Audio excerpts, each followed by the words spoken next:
Welcome to. Hold on. I'm not on. I'm not on. Oh, they said we are on. All right, now I'm recorded. You literally said we are on, and then I said, okay, we are on. All right. That's what I did. Okay, anyway, I'll do it official now. Okay, all right. Welcome to the Exploding Heads Horror Movie Podcast, episode 180. Wow, 180. I know. 20 away, man. Sweet justice. Wow. Here we go. Hey, yeah, Man, it's July, right? July. We are celebrating. We just had Canada Day. You guys have Independence Day. Yeah. I mean, this is the weekend. Today would be Return of the Living Dead and Jaws. I mean, those are the movies that take place on the weekend. Yeah. And if you're like it depends, because there are the horror fans that are like, those are what we're watching this weekend. And there's the ones that will go out of their way not to watch either of those this weekend, because no one tells me what to watch and when to watch it. It's like watching a Friday the 13th on Friday the 13th. Right? I think everyone pretty much goes with the flow in the horror community. I think that people, they do it just same way they all watch Joe Bob together on a Friday night, and it's an event, and they always watch when somebody dies. They always watch a movie that, in tribute to them. Everyone seems to watch. Here's how I know. I always knew because of, just being in where we're at. But I mean, I see it now on Letterboxd because they have popular with friends. Then you go on there because I'm an idiot, it didn't strike me at first. But I'm sitting there yesterday, and I went on Letterboxd, and it said popular with friends, which, by the way, is one of the ways I search for new movies. I see people are watching a movie, I click on it, and then I get my own research. But I let you guys test them for me first. So, full transparency. You guys are the guinea pigs. Hey, if they want to be impatient, then other, that should be like an expression. Other people's impatience benefits the patient man, or something along that way. What are you, Confucius Returns? That's a fortune cookie I think I got last week at McDonald's. Confucius is what I would be. So fucking confused. Confucius. Confucius. So now, what the hell was I gonna say? Okay. So I'm seeing the movies people are watching, right? And it just strikes me, and it's yesterday, and so yesterday was like Saturday, and I see Uncle Sam there. I'm like, why the fuck are people watching that piece of shit? And then, 4th of July weekend, 4th of July. Maybe it played on Joe Bob, I don't know. That is possible. 9 times out of 10, when I see popular among friends, and it's an old movie, and it's just like random movie. You skip it? Well, I do skip it, but I mean, I've seen it before. So it's like Butcher Baker, Nightmare Maker, or Pieces, like some random thing is all of a sudden popular almost every time. It's because it played on the Joe Bob Show Friday. That's the answer to that question. So maybe that just maybe. Popular. That's I know people love it. I just have not gotten into it. I have nothing against it. I've never watched it. Never. Oh, you'd like it, man, because Joe Bob's got so much knowledge. It's fucking good shit. I mean, you know what Joe Bob will do for me, and I don't watch it live because I'm doing other stuff Friday night. I'm not gonna. It's okay. I have a whole situation Friday night, as you guys. I've talked about it for years, right? And it's not watching Joe Bob, which is fine. But I will catch up on those shows. And the thing is, if I'm not in the mood to watch a movie, like for example, Mother's Day. I've never seen the movie Mother's Day.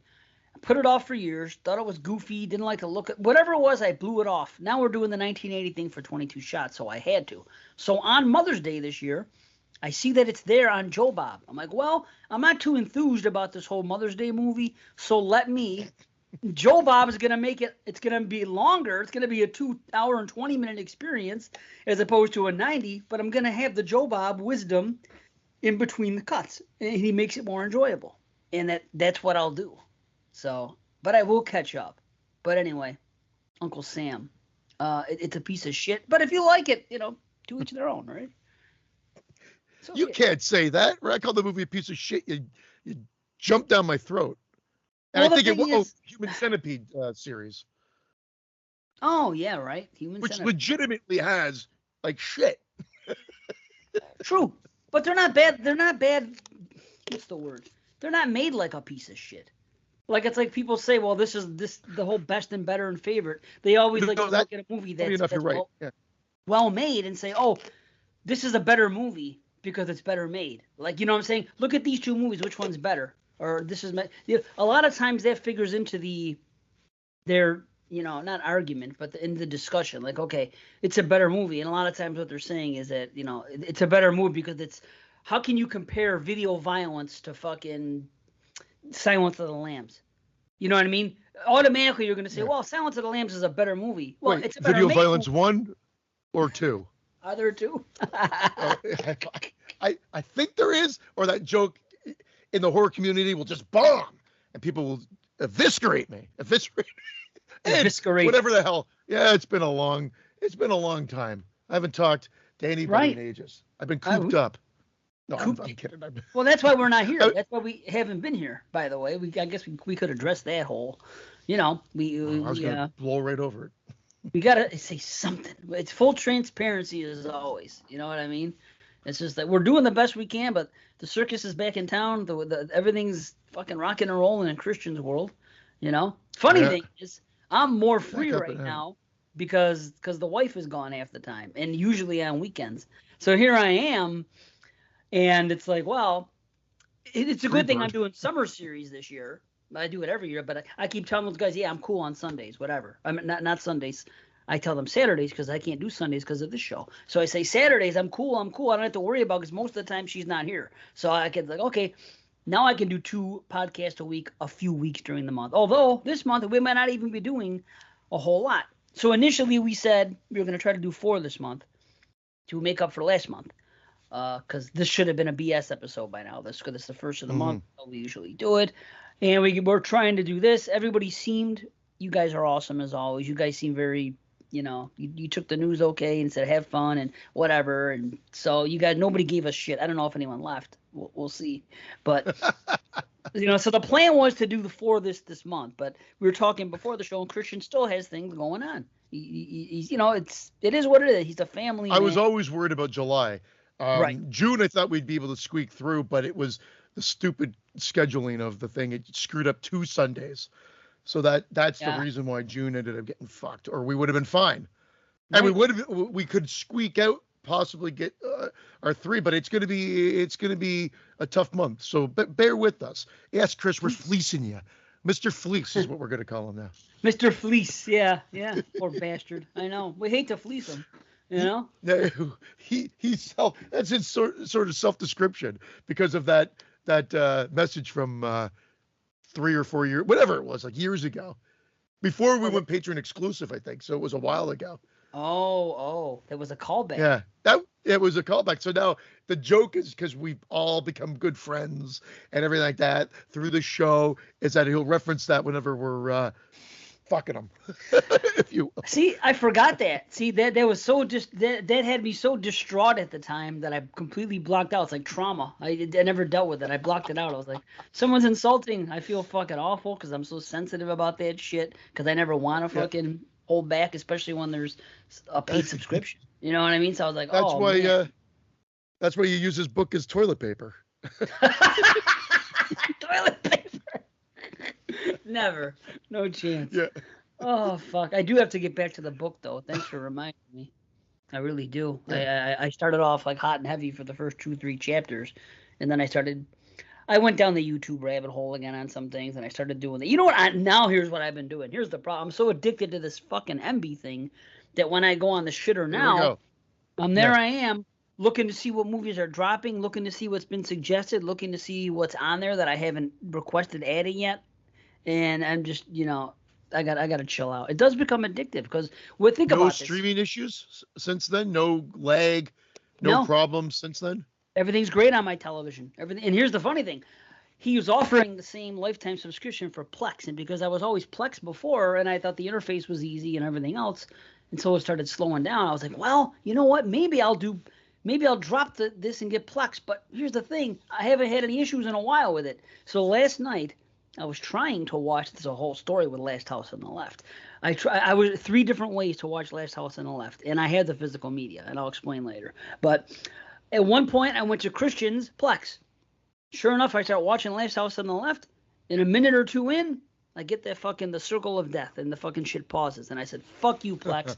Backed out. And I said, that's it. There's no way. I'm sticking with this MB thing because at least this doesn't do this to me.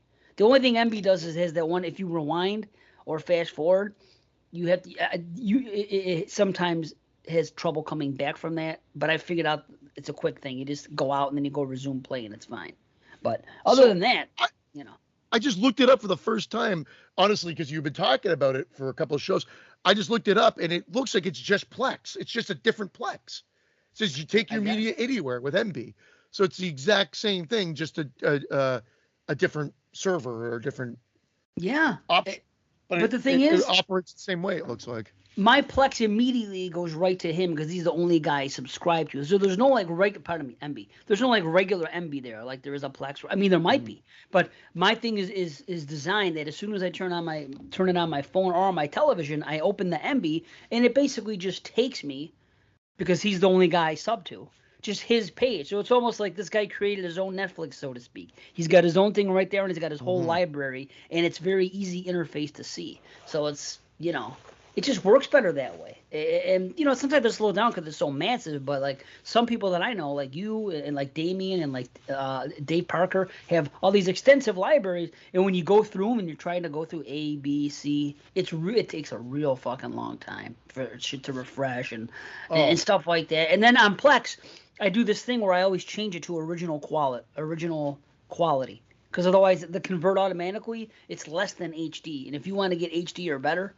you have to go to this thing, play original quality, and then it redoes it. And then sometimes you do that, it'll say something about you don't have enough internet to stream. Not enough internet. I forgot what it said, but it says something you're having streaming difficulties. Some shit. Information highway ends here. Sorry. Something happens on Plex where it says I can't play the title. The warning. You know what?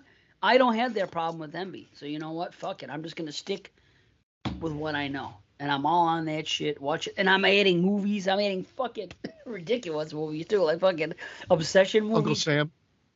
No, but a Lifetime movie or two. How about that one? Of all fucking things. Well, hold on. Just two of them. But they're highly regarded. Listen though. Which Lifetime movies highly regarded? Hold on now. I have a what do you call it? A guilty pleasure. And my guilty pleasure are these obsessed fucking movies. When somebody gets obsessed about somebody, like Single White Female or fucking Fatal Attraction, shit like that. But only the good ones. It's like slashers. There's only so many good ones, and there's a lot of shitball thrillers that are just like knockoffs of those. But I like the good ones, and there's even like that movie, The Gift, that came out a couple years ago. I fucking love that movie, dude. That was a good movie. I think it's excellent. 1 hour photo. You know what I mean? I just love movies where it's like a guilty pleasure. I love it. It's better when it's like that movie Ma. There's another one, like a romantic situation, and in half the time turns into something else. Those are probably my favorite ones. So they were talking about one of them. I did a list, and I was looking at all these different movies and obsession thrillers and this and that and blah, blah, blah. And anyone that I couldn't get my hands on, I fucking have been requesting. So one of them I did request, and it was highly regarded. What the fuck's her name? I'll tell you right now. Off the server yet? What the fuck? Melissa Joan Hart, isn't it? The chick from fucking what's that shit?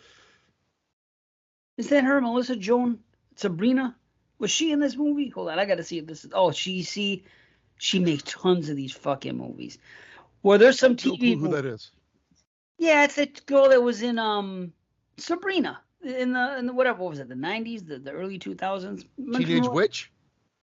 Yeah, that's what I'm talking about, man. Yeah. Never watched it. Don't know. I don't I've know. never watched it. I'm sure I know her by her face, but I didn't even know her name. No clue. I'm pulling a U here. No clue. It's okay. I've never seen the fucking movie. Or whatever, the show, The Teenage Witch. The only Sabrina I ever saw was the one that came out the last couple years, which I quite enjoyed. But anyway, and if you it like wasn't Poison Ivy? As a matter of fact, I added Poison Ivy 1 through 3. It was already on the MB. But here's the reason why. The 3 women that play the parts. Okay, Drew Barrymore, that's the best one apparently. I just want to see because it's a good movie. I'm not really attracted to her that way. But the second the second one has what's her name? Alyssa Milano. Alyssa Milano? Yeah. And the third has fucking Jamie Presley, who, holy fuck. I just want to see these girls acting badass and doing bad things, But so I added this one, and I wish I could find it. But I was listening to the podcast. I was listening to, what do you call it? Slumber Party Massacre. And on Slumber Party Massacre, they were talking about stalker films.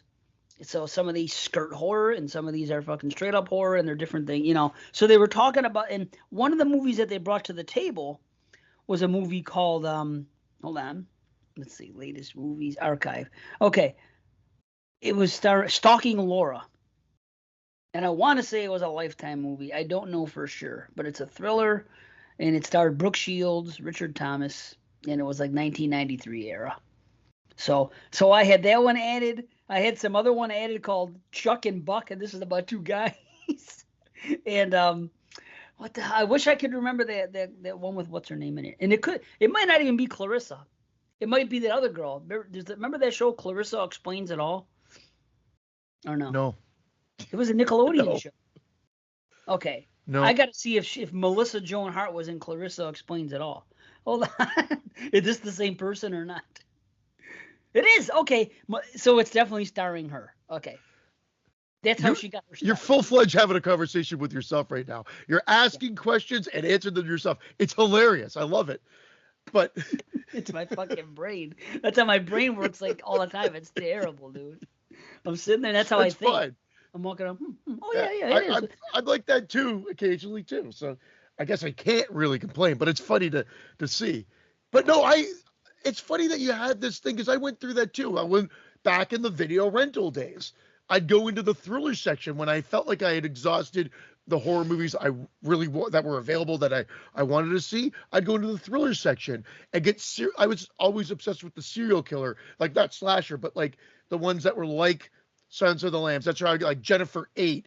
These are like more like A movies. Jennifer 8, but they're or what I should say. She ate Kelly Who. That's a movie. Jennifer ate Kelly Who. Jennifer ate Kelly Who. That'd be a movie right there. That'd be on Pornhub or something. Jennifer ate. I mean, single white female fit into that as well. But there was a lot of the Bedroom Eyes, 1 and 2. I think there was 2 of those as well. There's like little because they knew they would rent. They typically had, decent enough cover. Some of them were dog shit as well, but enough to lure you in and like I want to try it out. That's why I rented all those Relentless movies, Relentless 1 through 4. I don't know what that is. See, that's what I'm saying. William, I think the guy that directed, if it's the same, no, I don't think, no, it wasn't William Lustig that he did the Relentless, at least Relentless 1. I don't think he was responsible for directing any of the other ones. Wow. But yeah, they're tackled on, and then it was like, it was why can't I think of his name all of a sudden? Amazing Grace Come Sit on My Face. Leo Rossi. He was the detective. And so then after every movie was a different serial killer that he was going after.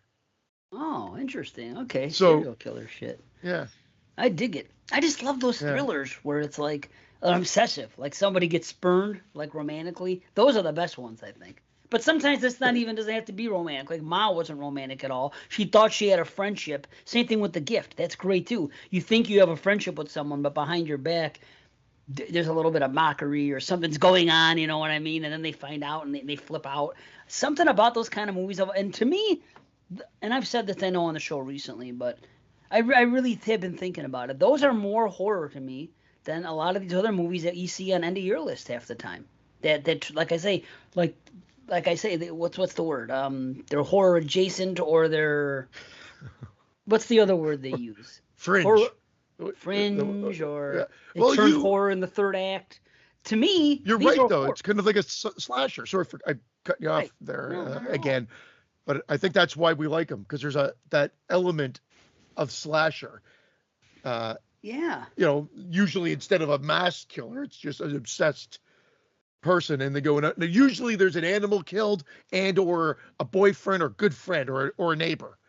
See, now a Lifetime movie could be watchable if they did just 1 or 2 hardcore things in there, like they did kill somebody's pet, like anal penetration. But you know what I mean? Like I don't want to watch a Lifetime movie. To me, they'd be too tame, because these movies are usually rated R. You know what I mean? So they're not supposedly for the squeamish, that they're PG or PG-13 even. So it's like, okay, there's some stuff going down. But in the Lifetime movies, they're probably only going to do so much. But occasionally, like I said, if one comes high rated enough, I will take a look at it. Man, it's gonna drive me nuts that I can't remember that freaking movie with that girl in it. Son of a bitch. And it might end up even being a complete piece of shit. But I just went on this list and I was trying to find different movies, that were like these, and that I hadn't seen because, like I said, it's just. And on top of it, you know what I can miss? watch it with my We've family. talked about it. We haven't talked about it for years, but I still miss the IMDb message boards. Oh man. I missed them. I'm shocked that they're still gone. You figured they'd bring them back because I guess at the end of the day, there's a lot of negativity, like everything internet wise. And there's probably a lot of people like this sucks, this actor sucks, et cetera, et cetera. But I used to like for this exact reason. There were times where I was like, I remember minute details. I mean, you have an actual actress. I could even remember the performers in the movie. I just described a scene that I remember haunting me as a kid. And I remember putting it out there. And someone told me what the movie was, and it was that movie. And it wasn't even a horror movie at all. It was, I think it was called His Name is Jonah or something with James Woods or whatever. But I remember this kid was kind of disturbed, and he took his brother's like Spider-Man and put it in the oven, and then shut the oven door and like melted the. I just remember that. I guess as a kid, that was freaky to me or something. Dude, I like those movies too, like that movie The Paperboy. Because we just watched it for '94 about the kid who gets, Good Son.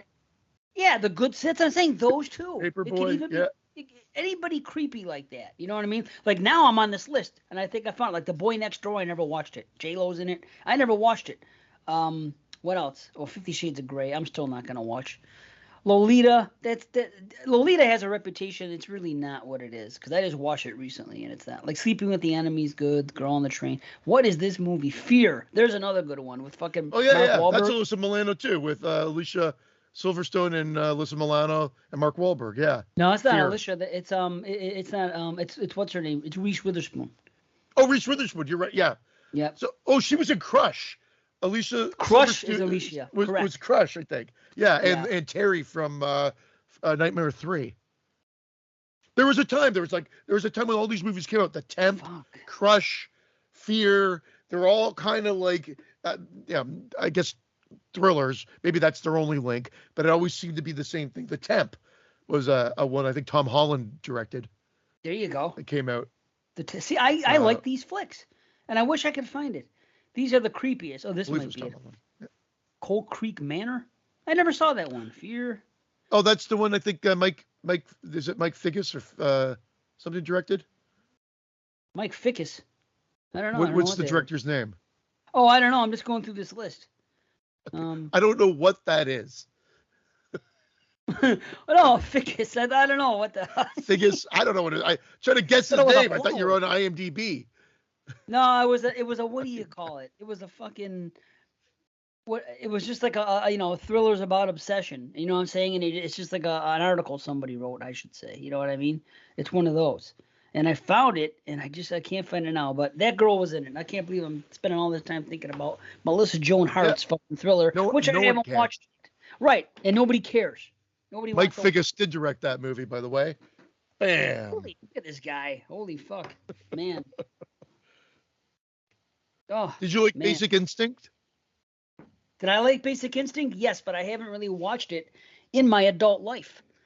You know what I'm saying? I want to look at it now from a different perspective of being the guy that it happens to. Basic Instinct, I was kind of focused on the beaver shot and whatever the fuck else, and Sharon Stone herself. Yeah, well, no, and that's great, but I remember it's a lot of fun still, but it's still been years that I've watched it as well. But I think now the director's cut is more readily available because, some of the gore stuff is pretty good because, it's Paul Verhoeven and he doesn't shy away from gore. So like in the killings in the R-rated version were trimmed down, but like the unrated or director's cut, there's 2 or 3 that are definitely quite a bit more violent. Like involving an ice pick and effects that I'm almost positive it's Rob Bottin because it's really his style. I'm almost positive because it's like that fake head for lack of a better term, with the eyes closed. It looks exactly like when in RoboCop and Total Recall and all the other ones that he's done, where something gets done to it in a quick shot. And I just remember the director's cut is gory. So if you're going to watch it, it's gorier at the very least. I may even have it on Blue. I gotta look into it. I may or I may not. I gotta look around. But if not, I gotta suggest it on the MB because I do want to see it now. I can watch these movies with the girls too. That's the thing. Like if I'm in the middle of the weekend, we watched. Here's what we've watched the last 3 weeks when Irene's been home during the week. We watched all Stranger Things. Then I showed them the Fear Street trilogy, and they loved that. I was like, okay, I can get away with it. After Stranger Things, because during Stranger Things, I don't know if you watch it or not, but they kept saying something about, and they never said it before. They kept saying that this town is cursed and this and that got me to fucking Fear Street. I'm like, I think they're taking this from Fear Street, and and I'm talking about it, and they're like, what's Fear Street? I'm like, oh man, you guys would like it, trust me. So I watched it with them. They really enjoyed that. This past week we watched a television show and we banged it out in freaking 4 days. It's called Dope Sick. Did you ever hear about this one? Oh, yeah, it's amazing. Yeah, I watched it months ago. It's awesome. Disney. I don't know if I didn't bring it up on the show. Oh. Yeah, I watched it over back in like March, maybe earlier, because it was on Disney. It was on Disney through the Star Network or whatever. It's on the Disney Channel. It was awesome. Yeah, Loved man. It. Yeah, it was. Michael Keaton. Yes. Yeah, the dude from Midsommar. Yeah, it was. Yeah. It was phenomenal. Yeah, totally, man. We banged it out in 4 days. So it was 2 hours a day because each episode's about an hour. So we watched all that. But I'm always stockpiling certain movies that I know I can get away with. Like I said, Fear Street. I suggested, okay, and I need to go for it. I could watch that with them. So I have a feeling that some of these thrillers, they'll be interested in seeing. You know what I mean? So it's like, okay, now I got something I want to watch, and now I can share it with them, and there you have it. Speaking of this, though, Francesca has been asking me for weeks, ever since Irene got back into the airlines, Dad, I want to watch the Saw series now. She's never seen any of them. So, yeah. Ooh. So tonight. Well, she's at that age now because she's a little older. She's 16 or 17? Yeah, 16, freshly 16. Well, end of April. Yeah. Uh-huh. Okay. So she wants to. Yeah. So we might watch part 1 today. Maybe if there's a lack of episodes for us, maybe I'll put out bonuses and I'll just get her thoughts after each one. And he said, I mean, I can't, Definitely. Something. We should have actually her and my daughter go back and forth. The downfall is my daughter won't be available either. Well, there you go. That would have been awesome. But that would have been awesome because she became like a Saw aficionado almost. Like she had watched that. Well, we had watched them 3 times that one year when we actually did the series. Man, it was awesome. Whatever it was. It was a lot, but it was It was cool. Well, I have a feeling when she does watch these Saw movies, she'll have questions, and of course I'll be there for the answers. So I don't know. So maybe I'll ask. Maybe I can convince her to come on the mic. She talks about doing it, but then she never. When I ask her to watch movies, she never does. But she's been on top of me about this one. Dale, when are we gonna watch Saw? I'm like, okay, all right. Today we'll watch. We'll watch part 1. Tomorrow part 2. We'll see what we can do. So. I'd be interested in seeing what her thoughts are, especially in 4 and 5, which universally kind of get more hate, and those are the ones that I'm a sucker for. I find they're those like ones right in the middle that I find them very entertaining and very easy to digest, and most people shit down on them. But here's what I watched since we last recorded. Oh boy, this Hustle, which was one of the basketball movies that came out. That was great. I called that like, wow, this is kind of like the Rocky of basketball in a sense. Then A Banquet, which was on Shudder, a horror film. I heard. I didn't. Yep. I don't know if it made my list. Off Season, which is also on Shudder, horror film. Blue. That one. So that's Mickey Keaton's new. Yep, I got the Blu-ray, man. New film. Okay, cool. Let me know what you think of that because, again, it's. I liked it. I liked it too. I didn't love it. I liked it. I thought there was a lot of stuff left out on purpose because maybe they didn't have all the answers even while making it. And I think they just relied on that Silent Hill-esque feeling, but it worked. I was quite happy with it. I saw Firestarter, the new one. I know you liked it, man. It was it's one of my least favorite of the year. So below a 5 even? Yeah. Yeah, it was. I was shocked. This guy directed The Vigil. I was like, when I found out it was the same director, I'm like, I can't wait to see this. This felt like a really, you want to talk about Lifetime movie? It felt like a Lifetime movie.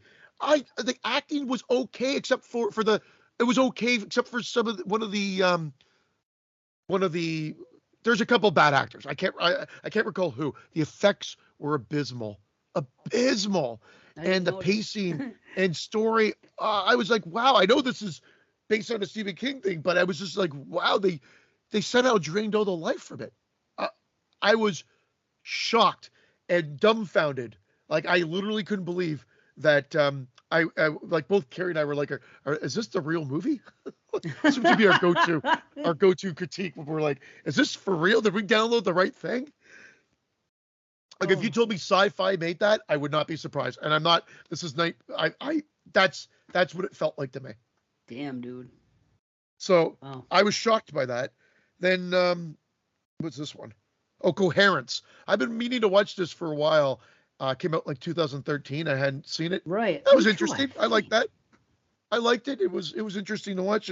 I don't know if I saw it. The Raid 2, because I watched the Raid that everybody raves about.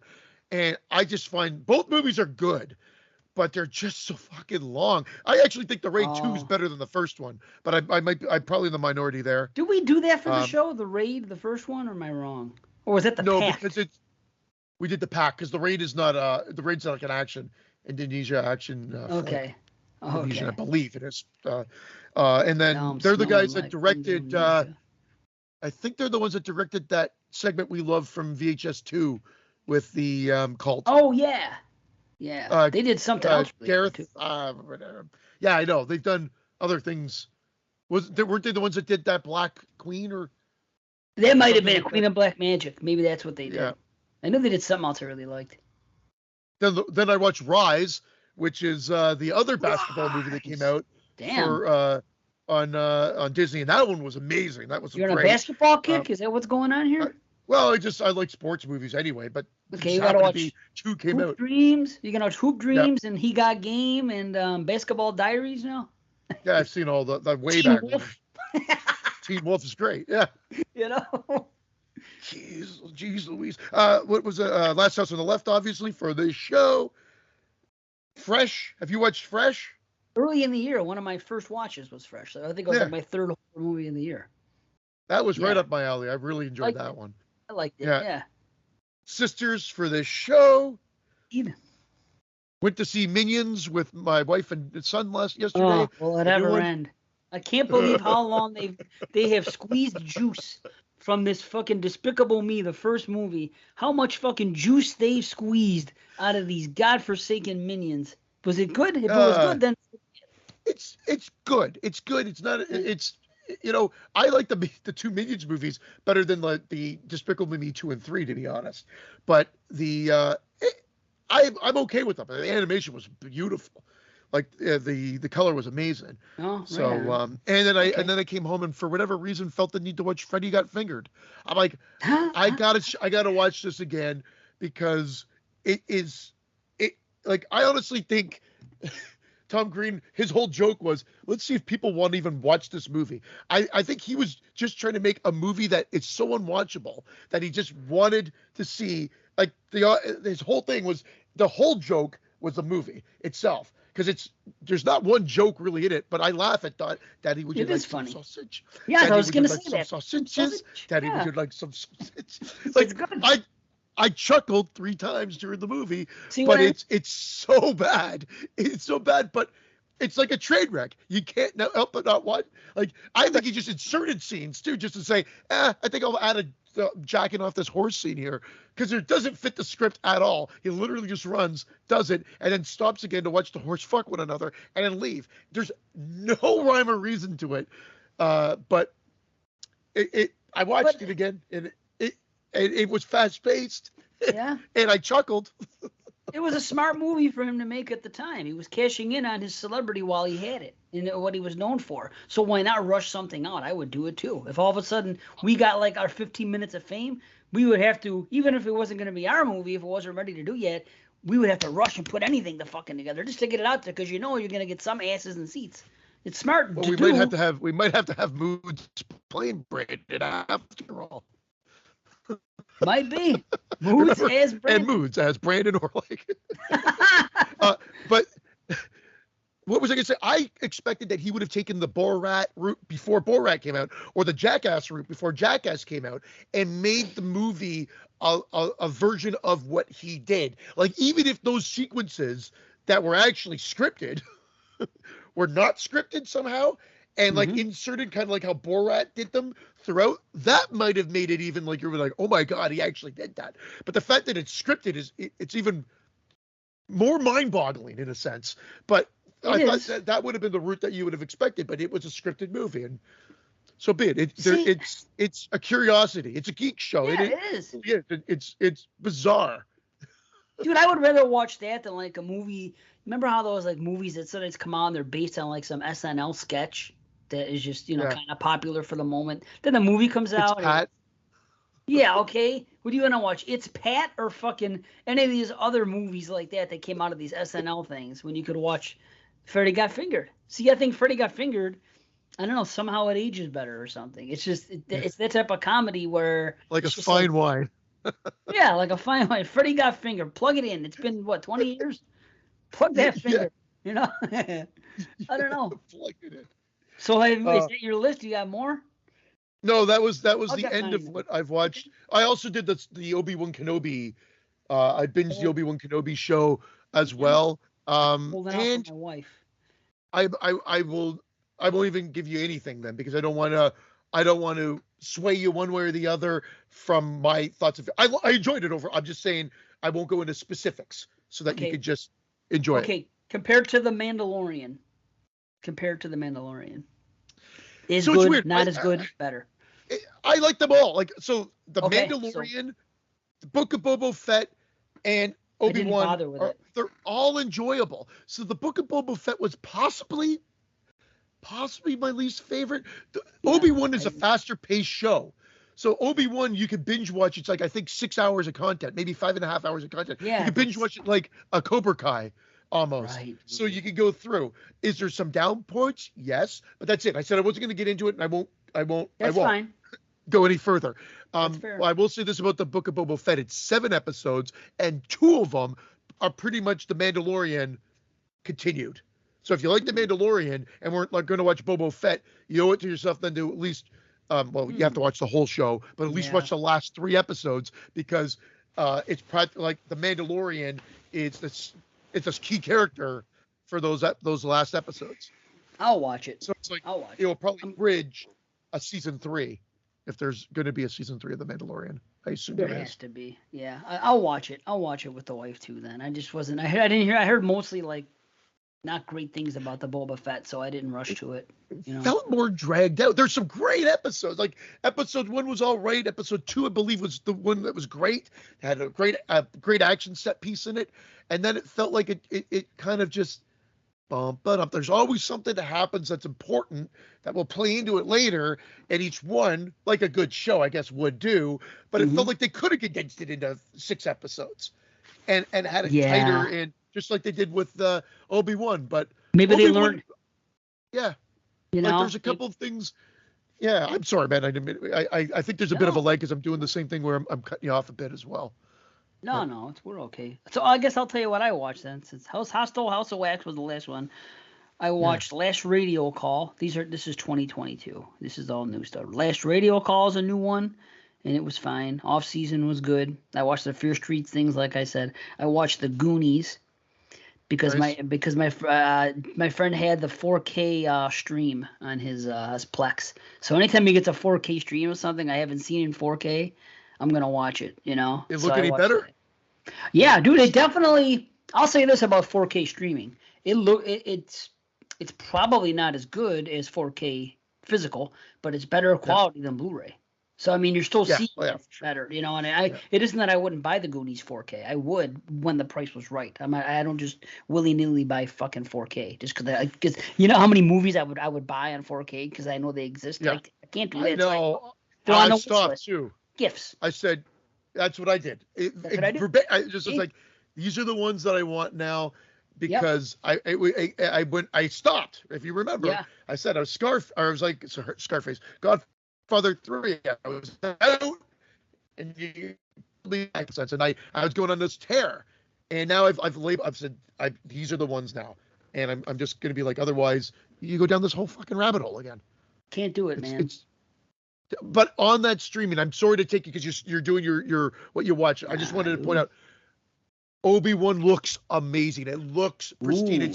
They call it something like IMAX. I don't know what this means. It's IMAX 4K high definition. So I don't know what they've done, but it looked amazing.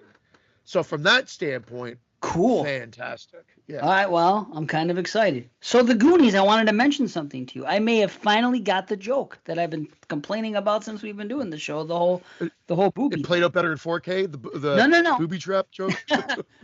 No. Here's what it was. I was watching it with subtitles. Maybe the subtitles are wrong, but when I read it on subtitles, this is what it says. Data calls them booty traps, like your fucking booty. And they correct him and say, booby traps. And then he says, that's what I said, booby traps, just covering his mistake. So I think that's the fucking joke. Why people have been quoting it all this year is because that makes it unfunny. Now, this makes it funny. He's calling it booty instead of booby. Now I get the fucking joke. People have been laughing about it for years. I don't understand why. Booby traps. That's what I said, booby traps. Yeah, booby traps. Okay, all right. So anyway, now later on in the movie, I don't get it. Now later on in the movie, the two brothers, they're talking about something when the shit's going down on the fucking boat, and they actually see fucking booby traps are happening that the kids have set, right? One of them says to the other, they talk about it, and then one guy says to the other, he goes, what booby traps? And then he says, oh, booby traps. Didn't you see the movie? That's the lines. What does that mean? I have no idea. So now I solved one mystery and another one is reared in. That is dialogue in the movie. One says to the other, watch for booby traps. The other one says, what booby traps? And then he goes, oh, booby traps. And then he said, didn't you see the movie? So I don't know what the fuck that is, but mystery. Unless it's a Treasure Island or Pirates reference from way back. But I don't know. Traps in that pirate movie they were watching? I don't think there were. I know they had the "Hey you guys" and the guy swings and goes down the fucking thing, and I remember maybe there was, and we just didn't see that in the scene, and that's a callback for like actual like fans of the older film. But did they actually reinstate? I'm pretty sure they didn't, but it was on the TV cut. The octopus scene. No, I was hoping to see it. I talked about it on the show. I think at one point. I've seen it. I can't be a dream. Yeah, I've seen it too. Like, it was on one TV. Of the discs. Yeah, or I think it's on the disc or something, or maybe it was a YouTube video. I know I've seen it for a fact. Although I kind of confuse in my head that remember the Popeye movie when he punches the octopus in the face when he's underwater. I confuse those two endings of that movie because they're both in water, they're underwater, and they're fighting an octopus. So I think they just thought it maybe looked too silly because they keep the line in at the end. Oh, the octopus was the scary part. Octopus, you just assume that they're exaggerating the story. That's what I thought. It works. It's always what it meant. But even as a kid, I'm like, octopus? Like, I knew what he was going with, but I'm like that's just a random thing to bring up. Well, the octopus was scary, the scariest part. So then the fact that there was actually an octopus scene is hilarious. But it's not by any means necessary, but I also don't remember it being extensively long. That it would hurt the pacing. I don't know what to do. So it's so weird. I think it must have been because again, I'm going by memory. You know, with YouTube, it's funny because I don't think of these things to look at when we're offline, and I'm sure you can probably find that scene on YouTube right now and whatnot. But I'm not. We're recording the show now, so if I remember, I'll go check YouTube. For anybody listening, if you're interested, if you're a Goonies fan and you're like, what the fuck are they talking about octopus scene? Check it out. Maybe it's on YouTube. See, there it is, the story behind it. If this is a short thing, I'll read it. Oh, well, it's kind of fucking... I thought there'd be an article. So I said, let's see. You know what I mean? The deleted scenes, the deleted Goonies octopus scene, the story behind it, and why it was cut. So, anyway, if I scroll through what happened in the Goonies scene, we don't need to know that. Why was it cut? Simply because it didn't look good. After watching the deleted scene... It's easy to see why Richard Donner, Steven Spielberg, and everyone else involved with the movie decided to cut it out of the theatrical. It didn't look all that good. Sean Astin, when speaking with Insider at a Sharper Image pop-up show, was one of the members of the cast and crew who weren't too fond of the scene or even the idea behind it, saying that they took it out because it didn't look that good. Huh. Astin said he could die without seeing that sequence. Okay. Shut up. You're 10 years old at the time. Like, I mean, that scene didn't look good. I'm not fond of it. At 10 years old, what are you going to do? You'd be like, I'm playing around with an octopus, ma. And then you'd just be like, whatever. And then if they put it in the movie, great. I mean, maybe he meant in retrospect, because I can't imagine him having those feelings at the time of, I wasn't fond of that scene. Right. I'd be like, fuck. Kid. Get off of it. Climb off it. Yeah, you're right. I mean, so now here it is. It was a 32-foot puppet that was difficult to operate. The octopus looked awkward and cumbersome in the deleted scene in Goonies because the actual prop, which is essentially a 32-foot marionette doll, was just as hard to maneuver, if not worse. In a 2018 interview with Fred China, Rob Berman, who helped design the cosmetics of the elusive beast, described the concept as being ridiculous enough to get it cut out, before going into details about the headache the octopus was to shoot. It lacked finesse, cables. It's so funny that they took that octopus out but kept E.T. in every one of the scenes he's in. Because I'm sorry, I know that movie's beloved. I like E.T. too. E.T., the face is good. His design is just horrible, or the way he moves is horrible. I've always thought that, even as a kid. And we just saw the trailer because they're bringing it back to IMAX for the 40th anniversary. So we saw the trailer in the theater last night. And again, it gives me goosebumps. I'm not human. I love it. There's emotion there. No, it's a great movie. It's just the design of E.T. has always bothered me. Really? Always. Yeah. Weird. Even as a kid, I like the glowing finger. I like his face, but because he waddled around like that. Yeah, but it was just the design. It looked like a guy in a rubber suit waddling around. Huh. I never got that. Carlo, what was the guy's name? Carlo. I don't want to know. Rambosi or whatever. I don't know. The makeup artist. If there, some Italian dude. Oh fuck! I don't know. I don't want to even know anything about how he was made. To me, it looked fine. I don't want to know anything about. It was a real alien, Dave. I'd rather believe that. It makes it better. I don't want to know there was a little guy inside it or anything. I don't want to know none of that. It'll ruin the fucking. So. It is a movie, Dave.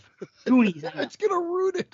I'm sorry. Not ruin it. I just don't want to. As I'm watching it, I don't want to picture what you're gonna tell me. This is it for a fact. You know what I'm saying? That's all. That's like every time I watch the Kevin Bacon scene now on Friday. It's not ruined, but I always think about the neck looks too long and the effect how it was done and they blew it out. So I think of that as I'm watching it, and I just miss the days of just taking it for what it was and not thinking about it. That's all I'm saying. But I get it. That's it. And then after that, I watched Men, the new movie from this year, A24. Oh, how's that? I quite enjoyed it. I have a feeling it's going to be divided. It's like weird. Most of their films, it seems. Oh, dude, I think not most, but he's fucking chunk. 3 for 3. Dude, he's done fucking Ex Machina, which I thought was awesome. Annihilation in this. They're fucking all great. And I didn't know it was him when I watched Men. Then at the end, because it's quite well made, just like those two movies are. You know what I mean? And at the end, when I was reading reviews from other people, they were mentioning it. I go, oh, I could see that now. It's trippy. It's different. It's not explained. Something's and I don't care. Dave, I can't hear you. Can't hear me? My earphones, I think. Sorry. Oh, it's okay. Are you sure it's your earphones? So weird. Say something? Yeah, I've been saying something. No? Okay. Good. I can hear you now. Perfect. Oh, that might just be on my end. I don't know what the hell happened. We'll see. We'll see if it'll be a funny gag. It'll be a funny gag on the show if it was just that. So it's different. Things aren't all explained in this movie, and I don't care, and I don't even necessarily know exactly 100% what went down, but I do kind of understand. See, this is what I'm saying. If there's a message in this movie, like to me, it wasn't hammered. It was just there. You could take it as that, or you could just take it as something else at face value. But I don't know. I've heard some people complain that it was overdone, and the third act is pretty effing weird, man. And the places it goes, they did the same gag like 4 times in a row. But I thought it was kind of cool. But I don't know. I have a feeling you might not like it. I think you might get a little impatient with it, especially in the third act. But I liked Lamb. I didn't love Lamb. I didn't see Lamb. Didn't even see it. I didn't. I liked it. I thought is it was horror or not? Would you consider it a horror movie? The one that came out last year. Yeah. Again, horror enough. Horror. See, I skipped it. It's all relative. I mean, it's all relative because everybody has their own distinction. It kind of follows the exact same thought process that you did. There's something sort of introduced, but then it's really how the third act plays out. So it's dramatic, more dramatic, but with enough horror overtones to, I think, definitely be classified or be able to be deemed a horror film. Okay, well, fair enough then. Okay, well, that was it. Men was the last one. All I'm watching is 2022s and 1980s, which the next movie is going to have to be a 1980. And I don't know which one, but I'm on it, man. I'm on it. Oh, well, Canada. You're doing well with those 222s. I'm not 222s, 2022s. I thought I was behind. I actually just told Chris I was behind on them, but I still haven't seen, I haven't gone to see The Black Phone. I haven't seen X yet, but or watch X. That zombie one that everybody's been raving about. That's on Shudder. I've been kind of saving a few, as we mentioned, saving for what I just want to make sure I have no distractions. I think because that's the way. That's good. Anyway, good. No. Canada. Something. Canada. Yeah. Something went down. What did you say? Girls. Canadian girls. Canadian girls. I wish they all could be. No, this. Have you heard about the French sickle? The French? No, I have not. Oh, okay. Well, French's created summer's worst treat, a horrifying ketchup-flavored popsicle. This just came out fucking a couple weeks ago. Yeah, the Frenchicle. I'm telling you, it's available at pop-up locations in Canada. French's foraying into the dessert world in celebration with Happy Pops, a local Canadian business specializing in all-natural ice pops made from real fruit and sweetened with organic cane sugar. According to the press release, the dubious tomato-based dessert is from 100% Canadian tomatoes and combines some of the best traditions the season has to offer: ketchup and popsicles. So it's a ketchup-flavored popsicle from French. Ain't that some shit? That's disgusting. Isn't it though? I can't even. Yeah, I was trying to look it up quickly as you were talking. That's what the fuck are we thinking? Yeah, I don't know. They got this. They put this thing on Twitter, right? French's. It says, "Hey Canadian friends, your favorite condiment just got a whole lot cooler. A refreshing, savory, and sweet ketchup popsicle made from 100% Canadian tomatoes. The French's sickle." My God, we make that for export to Alabama. That's our golden market. They love it. They lap it up. Right? They use it as sex toys. God, it's gross. I had a popsicle yesterday, by the way, a good one. I had a confectionery cherry Batman. Mustard? A mustard popsicle? No. Cherry only. Those fucking confectionaries. Oh, they're so good. Yeah. The ice cream man came. I finally caught him in time. It's like modern day ice cream men don't want to. It's almost like someone's paying them. Which is the worst part, because these guys are independent. They buy the truck and then they furnish their own ice cream. They supply their own ice cream. They order it, right? So these guys drive through the area so quickly, it's like they don't want to get stopped. You would think that someone was paying them to do the job and they're lazy, but you got to really flag these fuckers down. This is like the 5th or 6th time they've been in the neighborhood, and I finally caught them yesterday. They're so hard to catch. You hear the noise, and they come around, or nowadays it's no, it's not that one. It's it's that song. So anyway, they come around and I hear them, and fucking they're always gone. I'm like, what the hell? Finally flagged them down yesterday. Got my earphones. They kicked out again. What was the song again? I couldn't. I got to make sure I. You know that song? Flag them down. Yeah, I know exactly. Yeah. And we can yodel too, just like Smiths do. Sing up a hullabaloo. I know the lyrics. What happened to the kids on the bike? That took no gasoline. You could catch them if you really wanted to. Fucking just stick a stick through the spokes of the bike, and then the ice cream was all yours. Yeah, why not? Come around. They used to have them. I'm dead serious. Like we had the truck know. guy, and then we had these guys on the bicycles that were kids that were just on these bicycles with these big fucking freezer. You know where And my they'd be, mind like, went? cycling down the avenue. I think I should do this. No, what I'm saying is, this could be an opportunity. I want to get a hold of one of these bikes. Surely I can afford the bike with the freezer on it. I just got to get a hookup to where to order from, and on the weekends, I Instead can of a drive basket, just put a cooler at the front. Put I your own should little do it. logo. Exploded Heads ice cream delivery. Just put one of their stickers on. You don't have to order anything. You're right. And Play then my you can own sing the music. song instead of having it played out. Oh my god, I'm off the charts here. And you're like cycling around a town. Oh, it'd be great. Try buying and keep doing different songs. Yeah. Oh man, that'd be And fun. all you do is you buy packages at Costco, and then you sell it for like double. You sell it for $3 a pop, which is still cheaper probably than most of the stuff that you're getting. You know what I'm gonna do? I'm gonna do that. I'm gonna do it in my fucking neighborhood. And when the ice cream man comes, that's when I'm gonna do it. Because that asshole, because they go so fast, I'm gonna show them the real way to freaking hustle. I'm gonna come behind them, and all the people they blow off, I'm gonna get. All the people that ran outside because they heard the music and got screwed by this guy, I'm gonna be the guy coming up the rear. And I'm gonna You're always the guy that comes up the rear. But you can also even ice cream and water.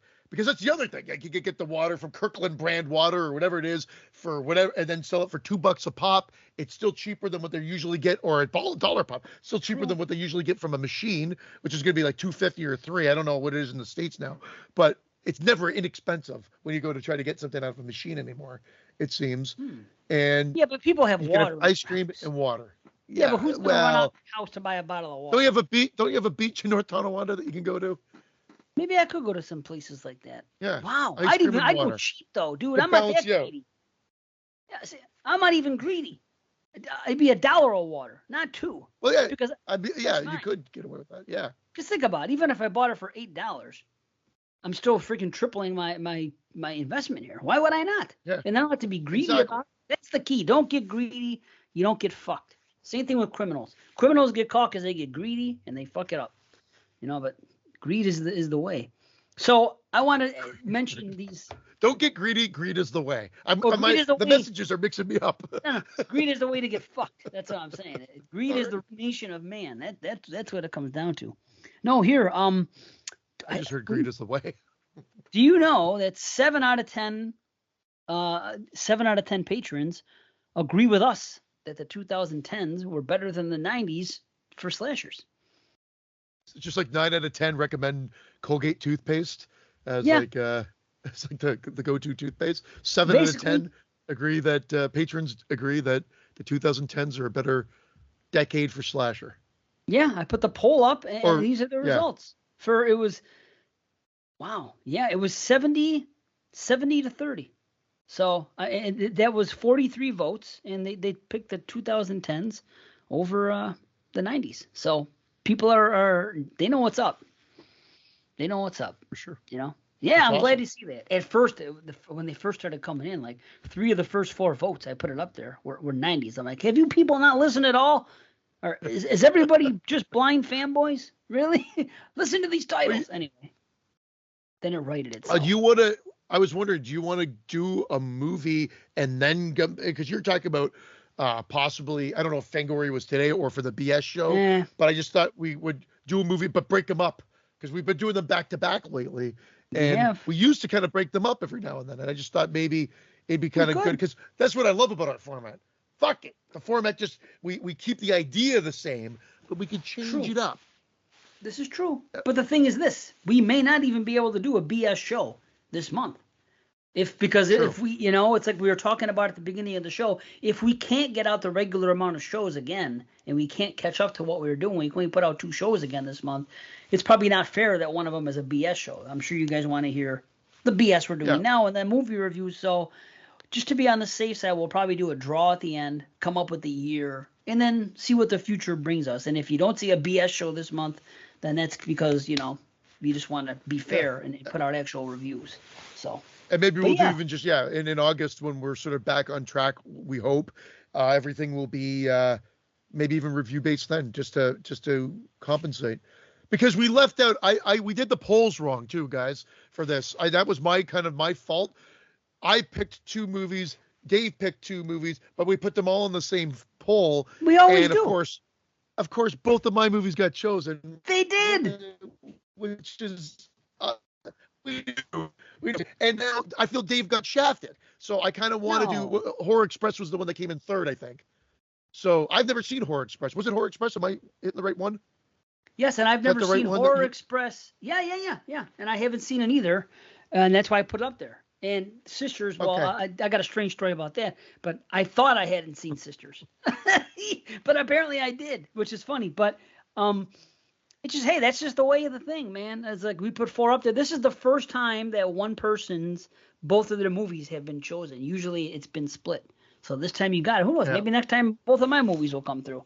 It's luck of the draw. It's okay. I surely doubt it. I'm just kidding. Yeah. Luck of the draw.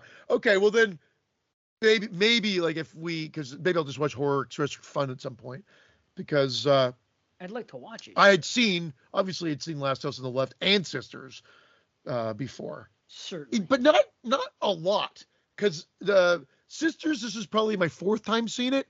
So, I mean, for some people that's a lot, and for typical movie fans and horror fans, not so much. Last House on the Left, I would probably think this is my 3rd time watching it.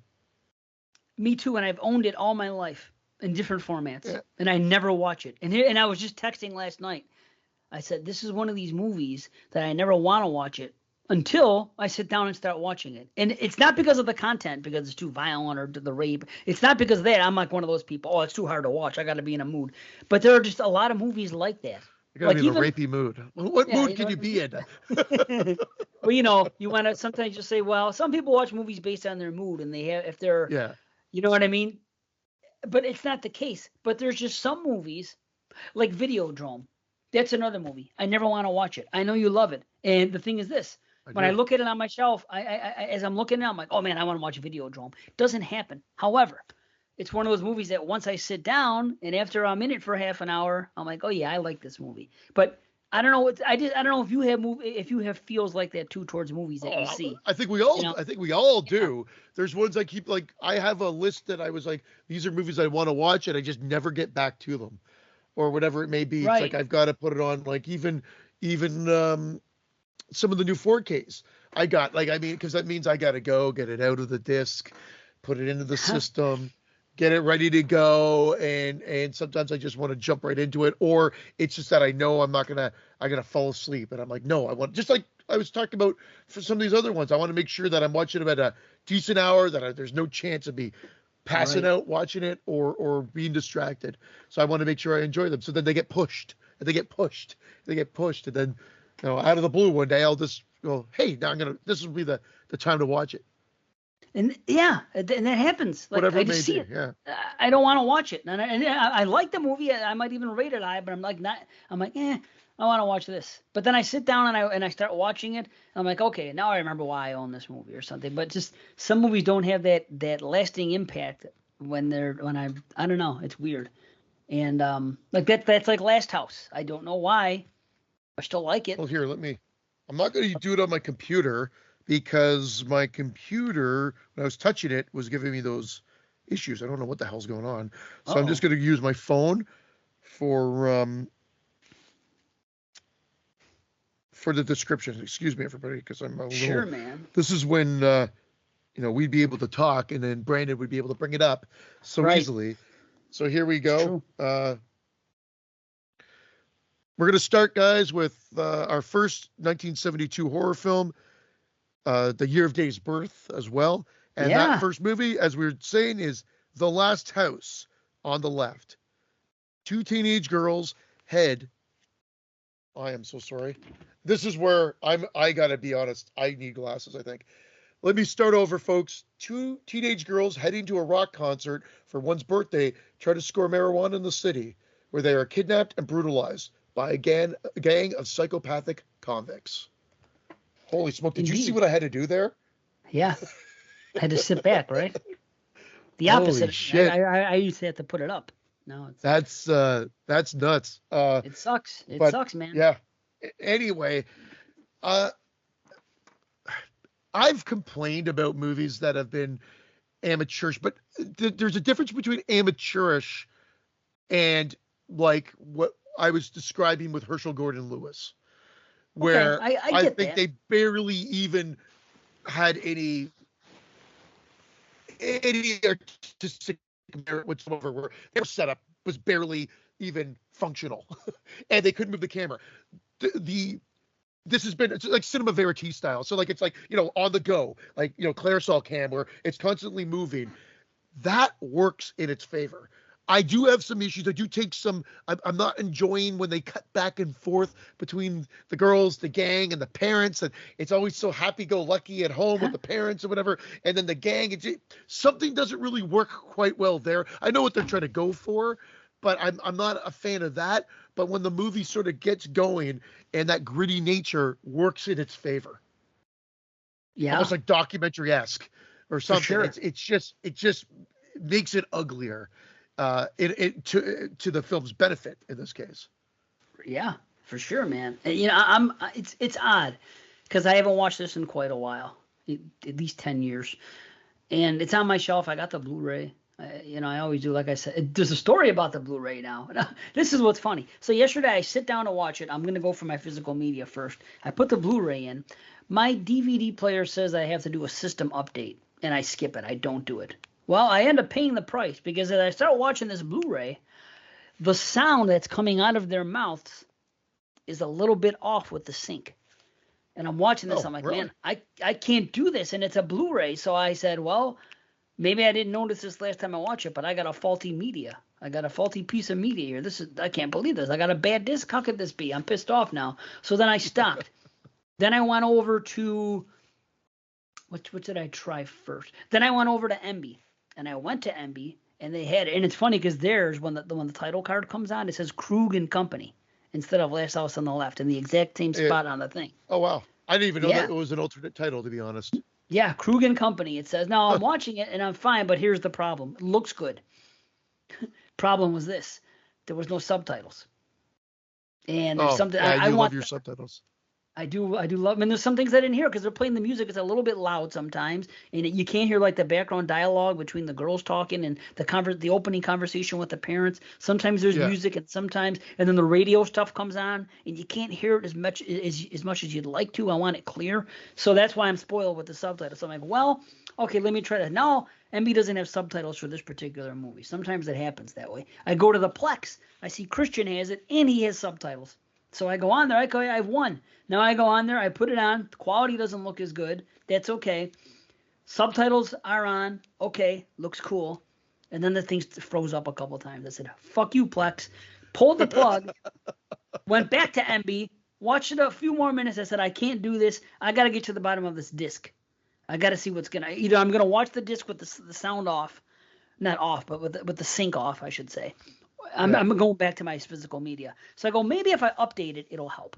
So sure enough, I update my player because it has to be updated via the internet now, which I don't know why this has to happen now with all of our Like a firmware update? Yeah. disc Weird. players, but it does. Yeah. And after that, the sound matched up with the fucking with the visuals. So I had to update my freaking player to get it to work right. So then I end up watching it, and it came out fine. And I will say this about the movie. For years, I've heard complaints about the cops and the music. And when I'm picturing it, I'm legitimately picturing like Halloween 5 type of fucking thing. Like cops come on the scene and they play fucking. Dude, it's not far off, though. I It's don't not see really that far I off. don't have a. Okay, see, this is it. This is where I'm unique here. People have been bitching about this for years. Now, when I watch it, I'm expecting to be appalled, and I'm actually not. I think I know what they're going for, as do you. And the thing is, I don't let it bother me because it's 1972. It seems like movies in the 60s and the 70s, this was just kind of the style of movies where they played different music for different characters and different scenes and the back and forth. You got the cops, you got the family, and you got the horror here. Having different music for each is kind of clever. I know maybe that gets lost on some people, or even if they think it's clever, they just think, well, maybe so in theory, but it doesn't play out well on film. And I respect that's probably what you're saying. For whatever reason, it didn't rub me nearly as wrong as I was expecting it to rub me just because it's 1972, and that's just kind of what they did with movies. I think they like a lot of movies in the 70s. You see like Jaws when they're playing that adventure music for no reason when they're riding the waves and shit. They did music in the 70s like a different way. So it doesn't seem that like if a movie came out in 2022 that did that, it would stick out like a sore thumb to me because that's just not the way movies are made anymore. So for me, that was bearable. I'll just say that it didn't bother me much. Well, I've totally forgot Martin Grove was in this or whatever. If that's Right. his name, I think I'm getting it right. As soon as I saw him, I'm like, holy shit! So that's how long it's been for me because I didn't even remember that connection. And now he's sort of, it's not that he ever went anywhere, but I think he's just in the last 5 years has resurfaced, obviously because of Cobra Kai and the popularity there, and that VFW. VFW, yeah. You know what he did? A couple years ago. He pulled a Sid Haig at the end of his career. Like Sid Haig never really went away, but he wasn't. As a matter of fact, I've been watching The Love Boat lately, right? Because they have it on Envy. So I'm watching the fucking Love Boat. Because dude, it's a good show, man. So I'm watching the Love Boat from the beginning. I watched the Golden Girls, so everybody makes fun of me for that. Stop. It's not. I love the Golden Girls. It's not the Love Boat. It's Fantasy Island. I've been watching Fantasy Island. So I'm watching Fantasy Island, and who shows up as a fucking a guard to an Arabian guy, a fucking a sheik, a prince, a king, if you will, I guess. This guy, he's the guard. It's fucking Sid Haig. I was like, look at this guy, and he kind of looks a little bit like he's fucking Middle Eastern, and he has like the beard, and he's talking a certain way, and it's fucking Sid Haig. I'm like, look at this. I forgot to mention it because I've been watching Fantasy Island. The Fantasy Island, yeah. Yeah. My God, that's hilarious. Anyway, what the fuck? So Martin Cove, as I'm watching the movie, I'm like, man, this guy looks familiar. Who the fuck is this? And I don't know till the end of the movie when it comes up that it's him. I was like, holy shit. Then I watched a documentary and he was in it. Everybody took part of this documentary except the girl I wanted to see the most did not. The other girl, the girl that she goes out of town to see. What's her name? Phyllis? Yeah, well, why and what was it? She just has, she just wasn't there. I don't know. Movie or okay. She just wasn't ill will or whatever. I know they didn't say anything like that, but she just wasn't in this documentary, and everybody else was in it. And Martin Cove was in it, talking a lot. They were all there.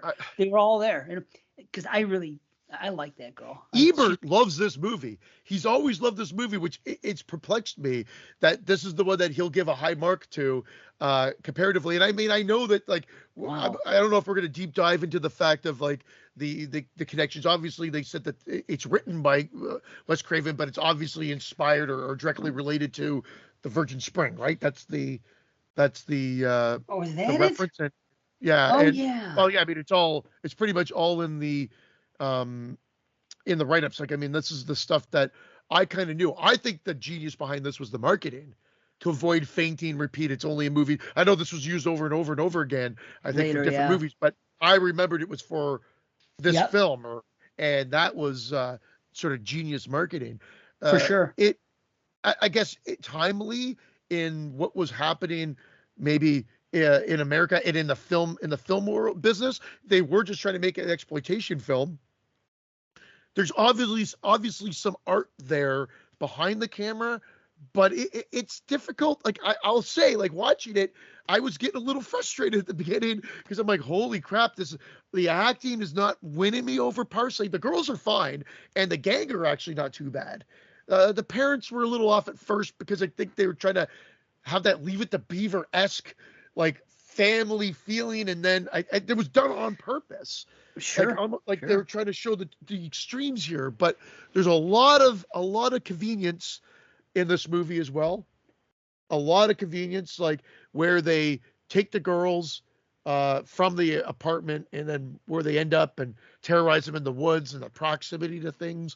And then not only that, but then the car breaks down. Yeah, well, yeah, it very conveniently.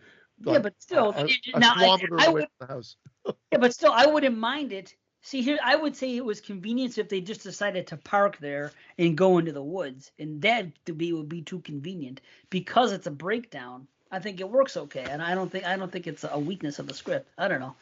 It's a break. Then they show up at the house of the family members. Well, that's the beauty of the film. I know, but there's a lot. There's a lot of leap here that I tell you today that everybody that will praise this movie would shit on a movie today for doing. Would shit on it and tear it to pieces. Not me. You got to be fair. Yeah, you do. I mean, there's a lot of trust me, I've heard, and there would be a lot of people going, "Come on, that can't happen." I want to know what their reaction would be to this film. Don't get me wrong, that's the best part because the parents become just as like savage as the killers themselves. But what would you do in that situation? And I don't think we would be any different. No, absolutely. But that shaving cream, he loves. It's a Wes Cravenism. There's two things that happen here. Wes Craven with his booby traps. Yep. Not booby traps, but booby traps. You love it because it's here, just like it is in Nightmare on Elm Street. And I feel like another film of his. But anyway, a couple. That's there. And Stephen Miner or was the editor. Yep. And someone pisses their pants in this movie. I wonder if he didn't just interject and say, "Have her piss her pants," and then he just brought it back for Ginny in Friday the 13th Part 2. Right? Yeah, that is a Steve Miner connection. Yeah. You're right. You should have asked it as a trivia. What's his connection between Friday 2 and not Steve Miner? Something, you know what I mean? Yeah. But it's because of Steve Miner. Wow, holy shit. That's something. I don't know if it's. I don't have any clue if this is because of Steve Miner in this movie. Doubt it because he was the editor. But it's just funny that there's a link of the main girl pissing her pants. Two separate scenarios, obviously, but but still interesting nonetheless. Wow. Yeah, it's a piss your pants double feature. I wonder how many other movies somebody pissed their pants in, like a horror movie. I'm curious. Well, there's two right there. So I noticed the credits too. In the beginning, all you see Craven, you see Cunningham, and you see Hess.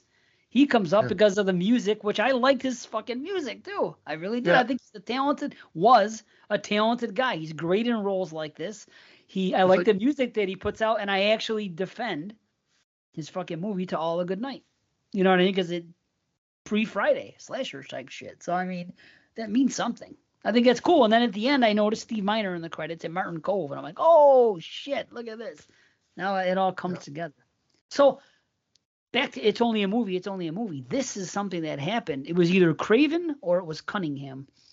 And they were watching the movie, previewing it, watching it with their wife before anybody got to see it. And their wife kept fucking not liking it. And covering their eyes and not wanting to see. And they were saying that. They were saying that to them. It's only a movie. And this happened 3 or 4 times during the fucking thing. And that's how they came up with that fucking marketing thing. Just because he was saying it to his wife. Yeah, it's cool. Well, I mean, it really at the time, it's pretty brutal. I mean, now we had so many variations of this and just other things and rape revenge movies and just crazy stuff being put on film that much more brutal. But it still doesn't necessarily diminish what you see here and just how gritty it is. And again, that's a tribute to that style that they use, which is really just shaky cam. This looks like that Grindhouse movie that Robert Rodriguez and Tarantino were trying to emulate in their movies, right? It maybe didn't have the missing reel or the pops, but I mean it was right. It looked messy. To get a 4K of this would almost be laughable because all you do is enhance the grain. I know. Even the Blu-ray doesn't look good. Yeah. You know what I mean? It's nothing special. So it would be a massive cleanup, and I don't even know if it's doable. I wish they could. Fuck. But I'd love to see it cleaned up. That's what I was thinking as I was watching it, because there was a couple little hair things and this and that. I'm like, man, if they can get the grain out and do this and this and have this look. See, some people don't like the idea. I want to see some of these movies cleaned up. I also can't stand television that looks like a soap opera. Don't get me wrong. You got to fix that shit on your screen, on your TV, But it's but I do like seeing things cleaned up too. Fucking Psycho looks awesome. And Texas Chainsaw looks awesome.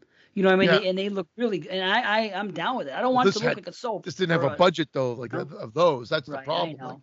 This was really low budget and it managed to, it got a following, and there's a lot of defenders and there's a lot of people that see, the positive here and will defend the themes in the movie. And again, I don't disagree with any of this. I don't think it's the masterpiece that some people put it up on the pedestal for.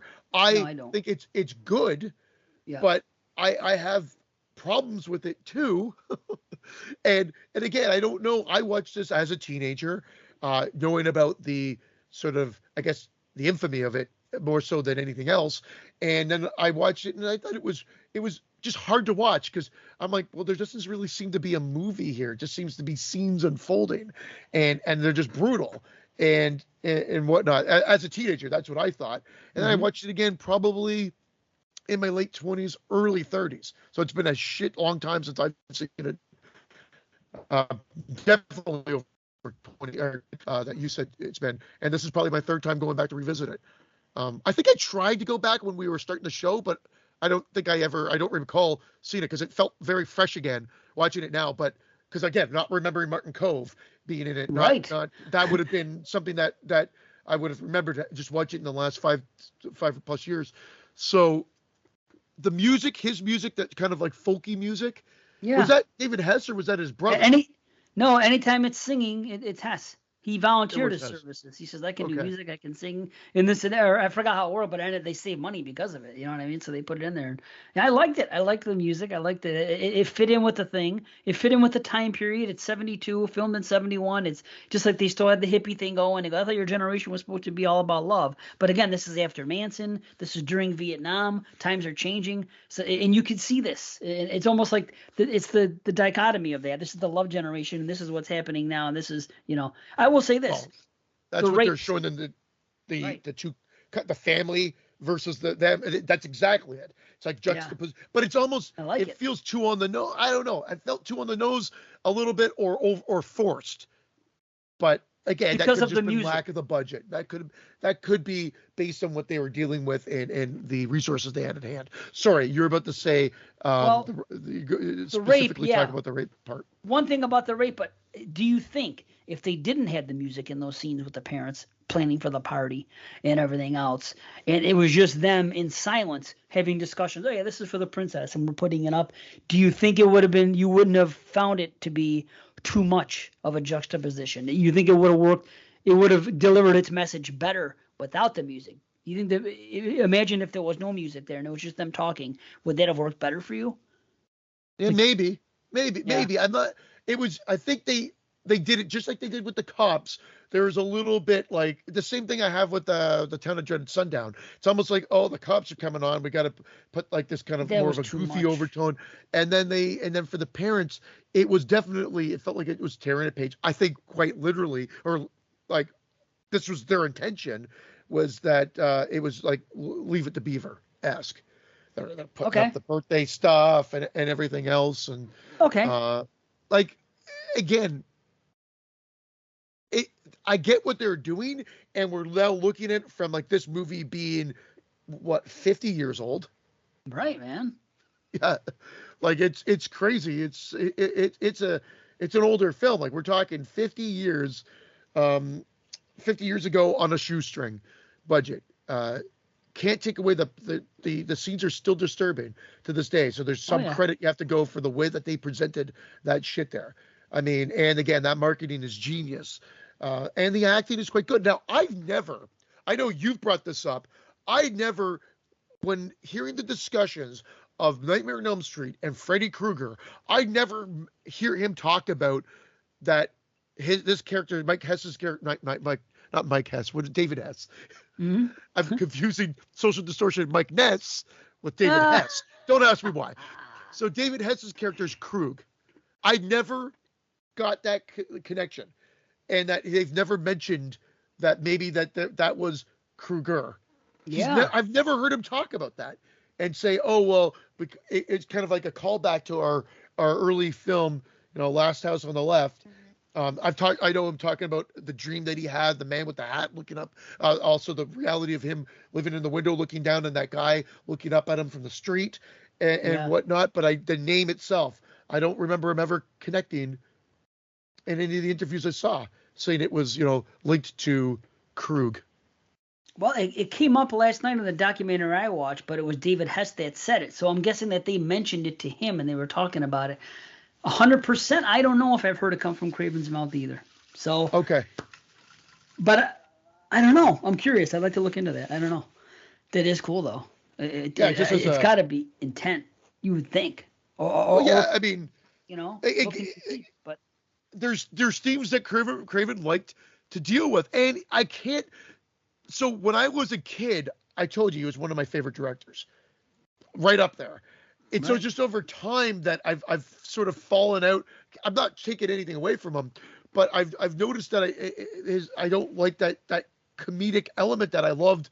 Like, so I've gone backwards. I didn't mind comedy in my horror, but for his seems really out of place as I've gotten older, and I go revisit his movies, like Shock, swearing mouth, as Horse Picker's spirit jumps through her and whatever, and it just kind of like more shoddily filmed, and it just those little additions to his movies I could do without. Some of the stuff that happened in Scream at the end, like his comedic bits sometimes fall flat for me. And I think it started right here with those cops. I think he may have been trying to lighten the mood. Maybe I'm wrong with this. He's trying to lighten the mood when the movie didn't need that. So they're trying to give the audience a bit of a break from the terror. But I think it would have made the movie even that much stronger if they didn't have this don't be kind of attitude when the cops came on. No, that's fair. I hear you.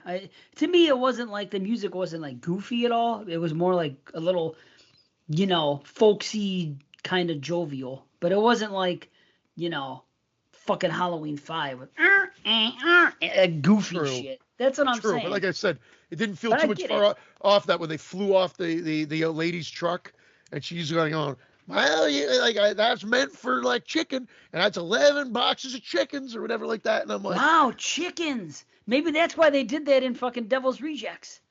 Just occurred to me. A random scene out of nowhere for comedy involving chickens. Chicken fucker. They should have got that woman to be in the fucking movie, or someone that looks like her. She should have just been hanging out there. I got these chickens, Well, again, it was more interesting.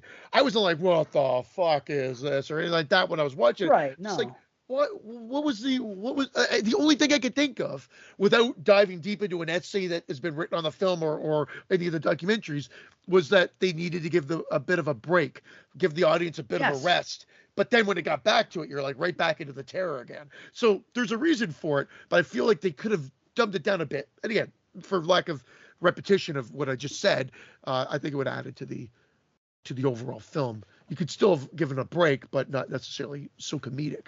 Because it almost feels goofy in comparison. Well, they ended up holding back because the script was a lot fucking darker and a lot more went down. And I think maybe that's why they did that.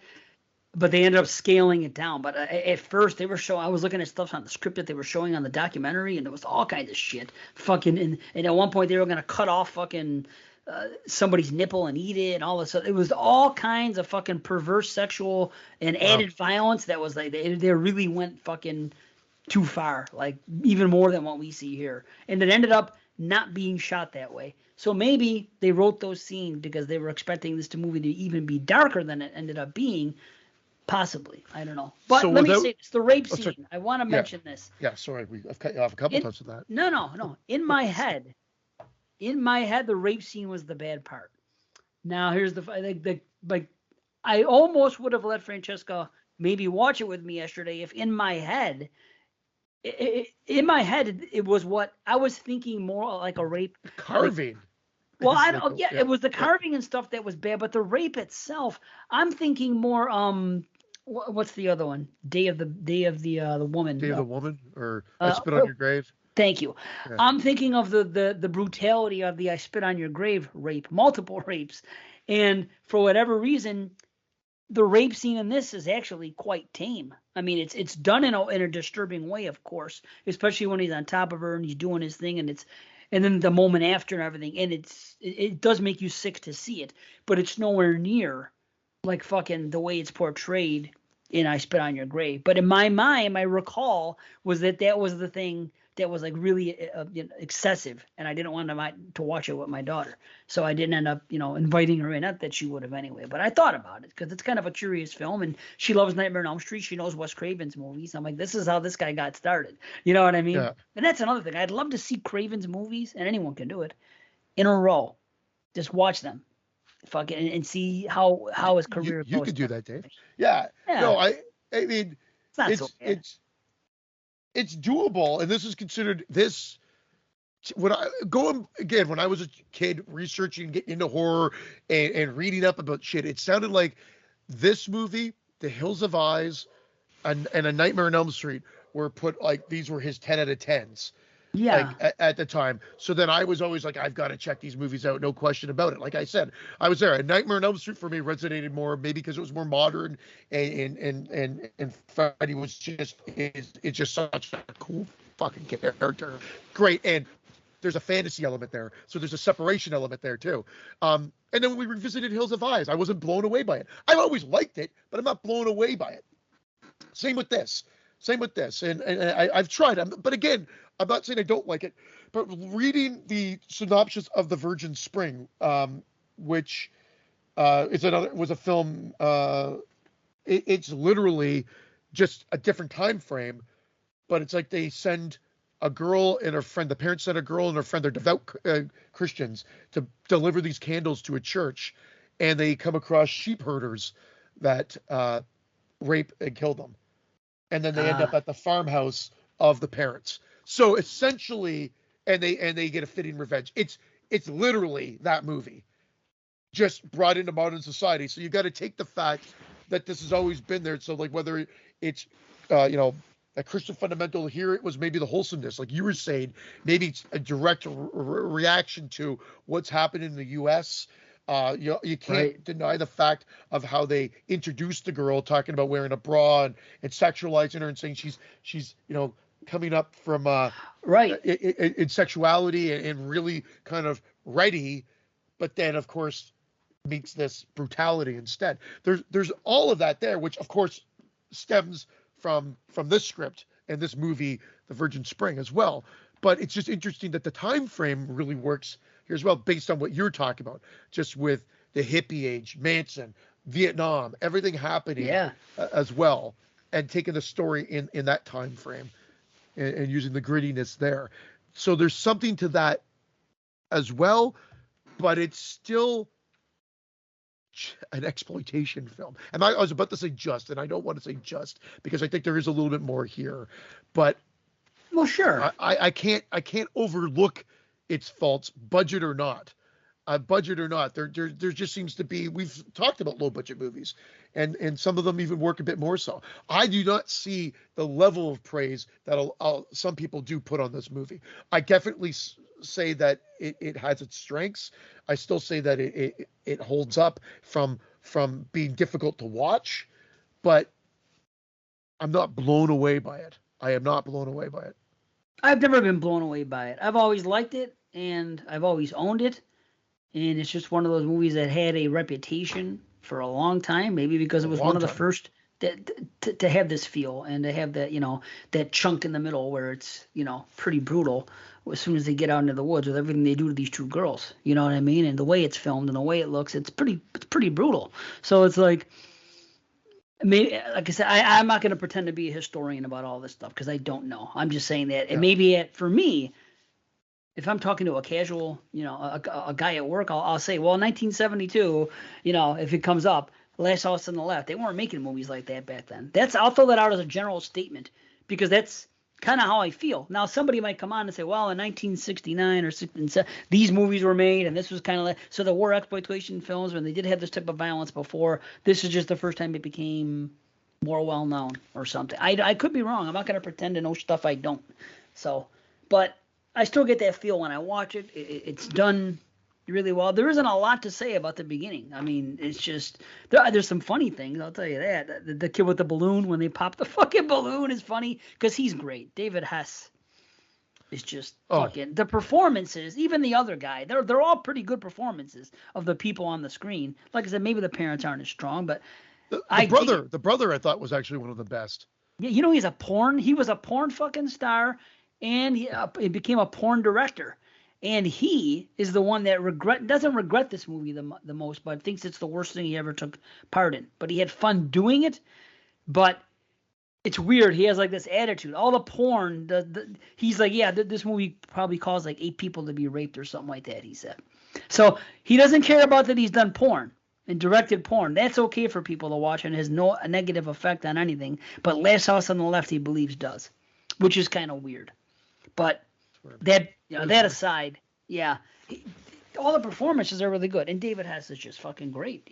I just watched House on the Edge of the Park recently for the 1980 thing, and it's the same thing. He steals the show, but there's some comedy here too. They started with those titles. I was going to mention that the House at the Edge of the Park. I think there's another one called Last House on the Left 2. Like I know that they wanted to make like some sort of official sequel. How I don't know, but.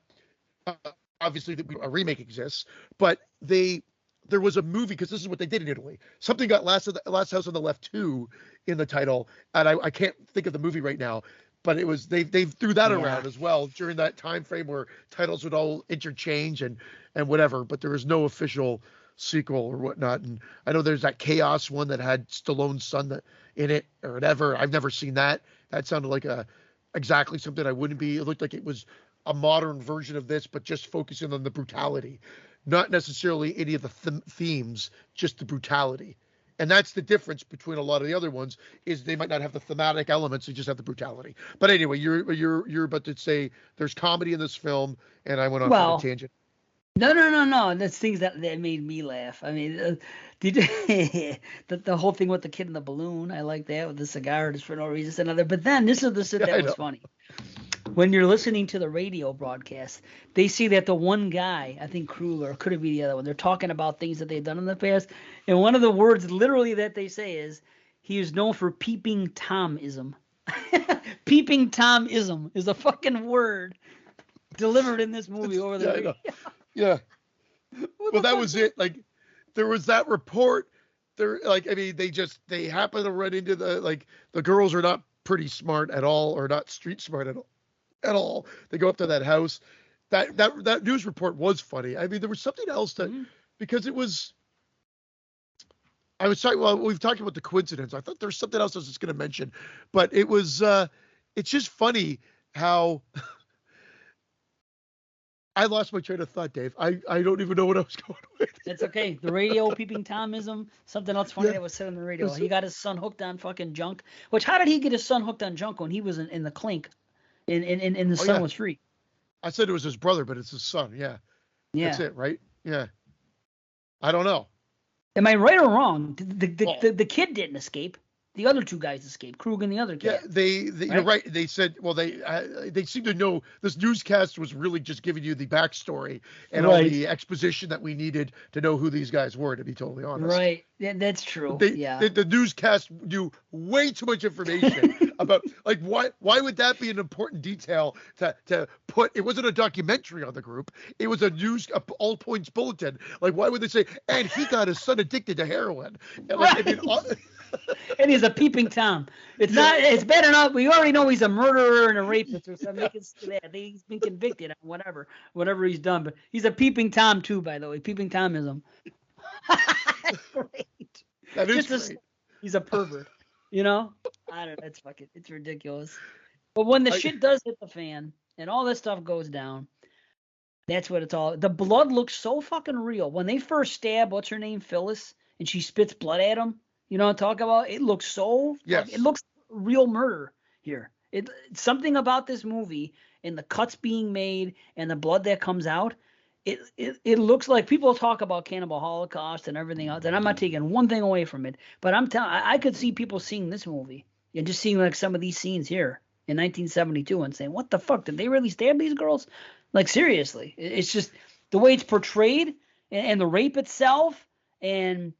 And that's the one thing I don't understand. It's a great scene when they show their regret, like they're sick of themselves for the rape. But why is that so bad, but murdering a girl isn't? Which I'll never understand till the fucking. I'm not taking away from the scene. It is great, and it shows like a little human from them. Isn't it after they shoot her though? Isn't it after they shoot her that they have the regret? After he rapes her. After he rapes her, she gets up. They cut her and Yeah. rape her. Then she gets up and she just kind of walks away slowly, and they're just standing there. And she sits down and looks at them, and they're just looking at each other and looking at themselves like fucking disgusted. You know what I mean? And it's like, I don't know. It's a great scene. Oh, that's what makes him want to end it, right? It's almost like he's now putting her out of her misery, in a sense. Well, But because she doesn't. she keeps walking. She goes into the water. Yeah, She's distraught, yeah. and what you got to kill him at that point. You already killed the other one too. You know what I mean? When I lost my train of thought, I knew that's what I was going for. The chase sequence. That girl's on the other side of the lake or the river, the creek. She's practically home free, and then they cut to a scene and they're on her. They're right on top of her again. Well, he comes out. He jumps out. Krug jumps out of nowhere. I knew there was something else I wanted to, but it was like the girl was nowhere to be found. He was behind her, and then suddenly they were right on her again. Yeah, but just felt like it was plot convenient yet again. Like she was so close. I thought they could have done something where it felt like she was escaping, and then she gets pulled back in or something. I don't know. It just seemed too random. Like she's running away, she looks free, and then they go back to something else, and then whether it's the cops or whatever, they cut back to the chase, and he's right behind her again. I'm like, well, hold on, so weird. The one that does catch her though, is Krug with the machete, who was off someplace else. He left. The other one stayed back, and she convinced them, "Hey, can I put my clothes on?" And then she runs away from the other ones. Yeah, Krug is off doing his own thing, and then as she's running, all of a sudden, Krug comes out with the machete in front of her. So to me, that's enough to say, well, he was in a different place, so it plays off a little bit. You know what I mean? As opposed to like, Jason does it in fucking part 2 when she's running through the woods, and all of a sudden he jumps out of the fucking woods. Yeah, that's everything. That's a slasher trope. But here, when you're grounded in reality, based on everything that we're saying the movie does right, from that gritty cinema verite style, that this just seems kind of like a bad jump in time or lapse in time, and not bad editing because they're working with what they've got, but there should have been something to lead up to that. I'm not saying they couldn't catch her, but the way that it was intercut in the movie seems like it came out of nowhere, and it seems like she was running well away from them. So Krug being in front of them, you're right, it would be a total Jason moment, but then it seems even weirder because we're kind of grounded in more reality here. Well, Krug could have been elsewhere. It is only just a movie. Only a movie, whatever. But Krug was elsewhere, so maybe he just happened to be there in the direction she's running, because he could hear all these footsteps fucking running through the wood. You know what I mean? Boom, boom, boom, coming, leaves rustling and whatnot, and he happens to be there, and he comes up and cuts him off. Now, I could also be giving this scene too much credit and maybe not paying attention to the other two people that were pursuing her. Maybe they're right behind her. Maybe right after Krug comes out, they're suddenly there. If that's the case, then you're right in what you said. Well, they're across the river at some point or whatever, so she's on the other side, and he can't. Although there's rocks, he can't seem to navigate, and then suddenly he's on the same side after her, and then Krug's there. It just seems, again, I think they're trying to get that false sense. She's going to get away. Everything's going to be fine, or she's going to get help, or whatever. Someone's going to survive. And no, but you could have gotten to that ending and been more satisfying, as opposed to this one just seems to be like out of nowhere. And again, I might be nitpicking, but it just seems, again, if this is what we do in this, we're dissecting these scenes and through the editing, whatever, again, maybe lack of budget, maybe lack of shooting time. I don't know. It just seemed a little out of whack. That false sense of hope could have been even built upon even more so. So again, I'm just saying things that I've noticed while watching the movie this time, since it's been so long. I mean, the story is thin, but the themes keep it alive. And again, when you really look at this, I need to watch this Virgin Spring. It came out in 1960. Ingrid Bergman directed. It's a black and white, Swedish film. It sounds identical. That you're kind of wondering. Well, they were showing it in the doc. Did they get legal trouble for this? I don't know. It seems like it's. I don't think so, but Craven was talking about it, and they were actually showing stills from it in the documentary. Okay. So I don't know. But there was 2 documentaries, maybe 3. And at the end of the last one, the second half of it, I was kind of dozing off a little bit, and I was getting tired and stuff and trying to hang in. Actually, my cat, Ginny, was laying in my lap. So just because Ginny was laying in my lap, I didn't want to get up. So I decided to stay there and tilt my shit back and try to go to sleep on the couch. So what I was doing was I was closing my eyes and trying to doze off, and maybe I wake up like an hour or two later and go to bed. She'd be gone, So I'm laying back doing my thing, but every so often I would get up and look, and I'd look at the screen. So like the last 20 minutes of this documentary I was watching, I was in and out of it. But I do remember seeing the pictures. I'm like, what is this, another film? But I heard him talk, so I'm thinking it had to be that one, But they black were and white film. Yeah, the stills were black and white. Max Exorcist dude, whatever. Oh, Van Sydow. Van Sydow. I think he's Max Exorcist. It sounds like a fucking something for a little kid, like a kid show. The way my mind works, Max Exorcist. Yeah, Max. You know what? Max Exorcist. It's a new movie. Cartoon. Yeah. As long as it isn't some. I'm not even going to talk about modern ripoffs. Oh, jeez.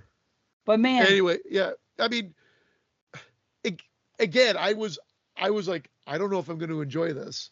And I was like, I enjoyed it. I'm like, I got to get my mind. I can't go in negative, because if you go in negative, it's very hard for a movie to win you back. That's not fair to the film. So then I just said, okay, go and let's just take it for what it is. Just be objective as much as I can be. But some of that editing at the beginning annoyed me.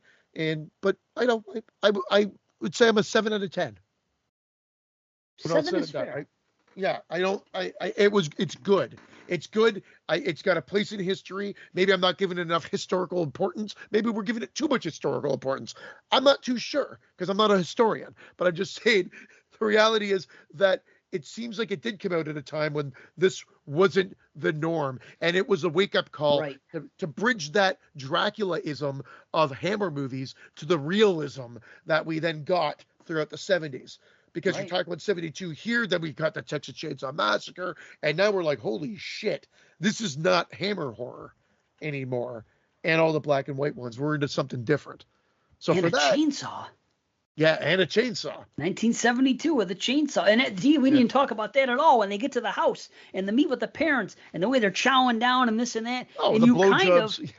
You kind of almost, it's done so well though. Smart woman. But I mean, it's like, they try to make you almost feel sorry for them a few times. Once, not sorry for them, but pity a little bit. Like the scene after they realize they've done wrong, a human emotion. Then they get to the place and they do their thing, and then it's like they're seeing how the other half lives, and you kind of like, man, I haven't had a meal like this, and you're kind of, they try, I think, to do that intentionally, to like saying, okay, look at these people are living here, they got a good life, you're gonna come and have a meal. The girl's chugging wine and shit, she keeps having glass after glass. We barely even talked about her. She's a great character too, but it's like they come in there and they do their shit, they have their meal, which is great, and then they discover what they discover, which is fucking, okay, this is the house, oh my god, we killed their daughter, oh shit, okay, and then the kid junking out and freaking. But the thing is, I like all that stuff. And it's really awful when they discover it, though. Like, I feel so bad for when the mother goes into the suitcase and she sees the fucking blood there and all that shit. It's fucking horrible. And then here's one thing. I wish that dream sequence was real. Oh, then they find the body. Sorry for cutting you off. That was the other plot convenience. I knew there was two other things that because they said it was in the water there. Right. I know, but come on. Well, the lake is probably only so big and it's probably floating. It's not buried. I could take everything because, again, we review a lot of movies that are like this. It just seems there's a lot of things that just sort of they come across too easily. I know you need this stuff to further progress things. It just seems there's maybe too many liberties. And maybe it's the same thing in this original story and this original movie too. I don't know, haven't seen it. But I'm just saying that the revenge part is great. The dream, you're saying you wish the dream was real? Yeah, dude, because that was like the most vicious scene of the film. Teeth, that shit fucks me up. Imagine waking up and having that, and the fucking and the way they're being so calm. Sit still, hold it, come in here and do. For some reason I forgot, and at first I thought it was real. I thought this is where this is gonna start, and that would have been cool. And they just go right into fucking torture and all this shit because it's been so long since I saw it. But I wish that was part of the thing because that would have been badass. But well, I guess he foreshadows. I mean, obviously, his dream is a premonition in a sense because it does happen. It's just not in that exact same way. But it's funny because I forgot that too. I'm like, I don't remember this being the start, and I'm like, oh yeah, it's a dream. It's a dream. But why did that girl jump in the pool? That's what when she's being chased by the fucking mother. Now, if you're being chased and you're trying to get away and you see a pool, would you jump in the pool? Don't you think that's going to slow things down? Or No, you I just say, wouldn't you jump in can't the get me pool. now? You No, would? again, no, I wouldn't jump in Oh, the okay. pool. No. Okay. I was like, wait Excuse a me. minute. Maybe if they couldn't swim and you knew for a fact, I'll jump in the pool. But I mean, how long are you going to stay there for? It's a pool. No. They're waiting for you. Yeah, I thought that was weird that they had her. She should have tripped into the pool or something. Get her in the pool. It's a good scene in the way they slice Yeah. it, and she died. But why jump in the pool? It just seems like that's But the last there's thing you do.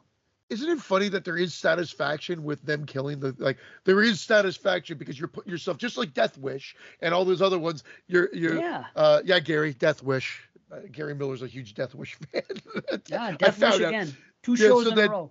yeah, that was a couple years after, but I'm just saying there is that feeling of satisfaction, which is why people love those movies, right? You've wronged me, you've wronged my family, and now I'm coming back, and then you live vicariously through that character because you're like, that's what I would do now. They take like they turn themselves into essentially monsters, but again, I can't. Maybe I wouldn't give anybody a blowjob and bite their dick off, but I would definitely I chase would. them around with maybe a chainsaw. It's I something would if they do did that whatever to it my took. family. Yeah. If I knew, let's say the guy happened to be gay, right? And I got that information, and somehow I knew this. I legit would pretend like I was gonna give him a blowjob and say, okay, let's sneak out here. You know what I mean? And I would fucking do it because they killed my daughter. There's no question. As a matter of fact, Would yesterday you out put of it? no, Would you put it up on over you know how they kill a moose? They take the moose head and put it over like the fireplace. Would you put like its dick and balls over your fireplace afterwards, like just like as I'd a have it stuffed. memento? Yeah. A guy who work with taxidermy too. I'll have him stuffed and fucking put over the Perfect. fireplace. That'd be great.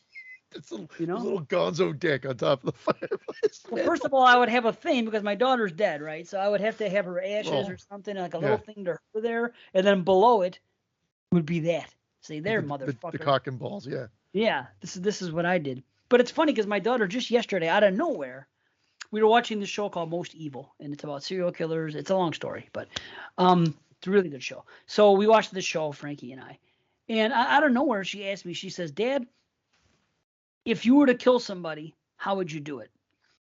I don't know where Blowjob. she asked this. But I asked her, I go, well, you got to put it into context. Why am I killing the person? What's going on here? Is there a reason behind it? Is it? She goes, okay, you have to kill somebody and you're going to decide, it's the person you hate most in the world. So I said, okay. I said, a pipe. He said, that was the first thing that came to mind. I said, a pipe. I go, because here's What why. are you, Clue? A lead pipe in the fucking library. Well, think about it. Now, if I hate somebody, if I can if I have to kill somebody, and I already know who it would be. Number one, I want them to know it's me doing it. So I don't want to just shoot them or. Oh, so the pipe has some Well, hold on. symbolic nature and okay. It's not a I'm symbolic. listening. I'm No. all ears.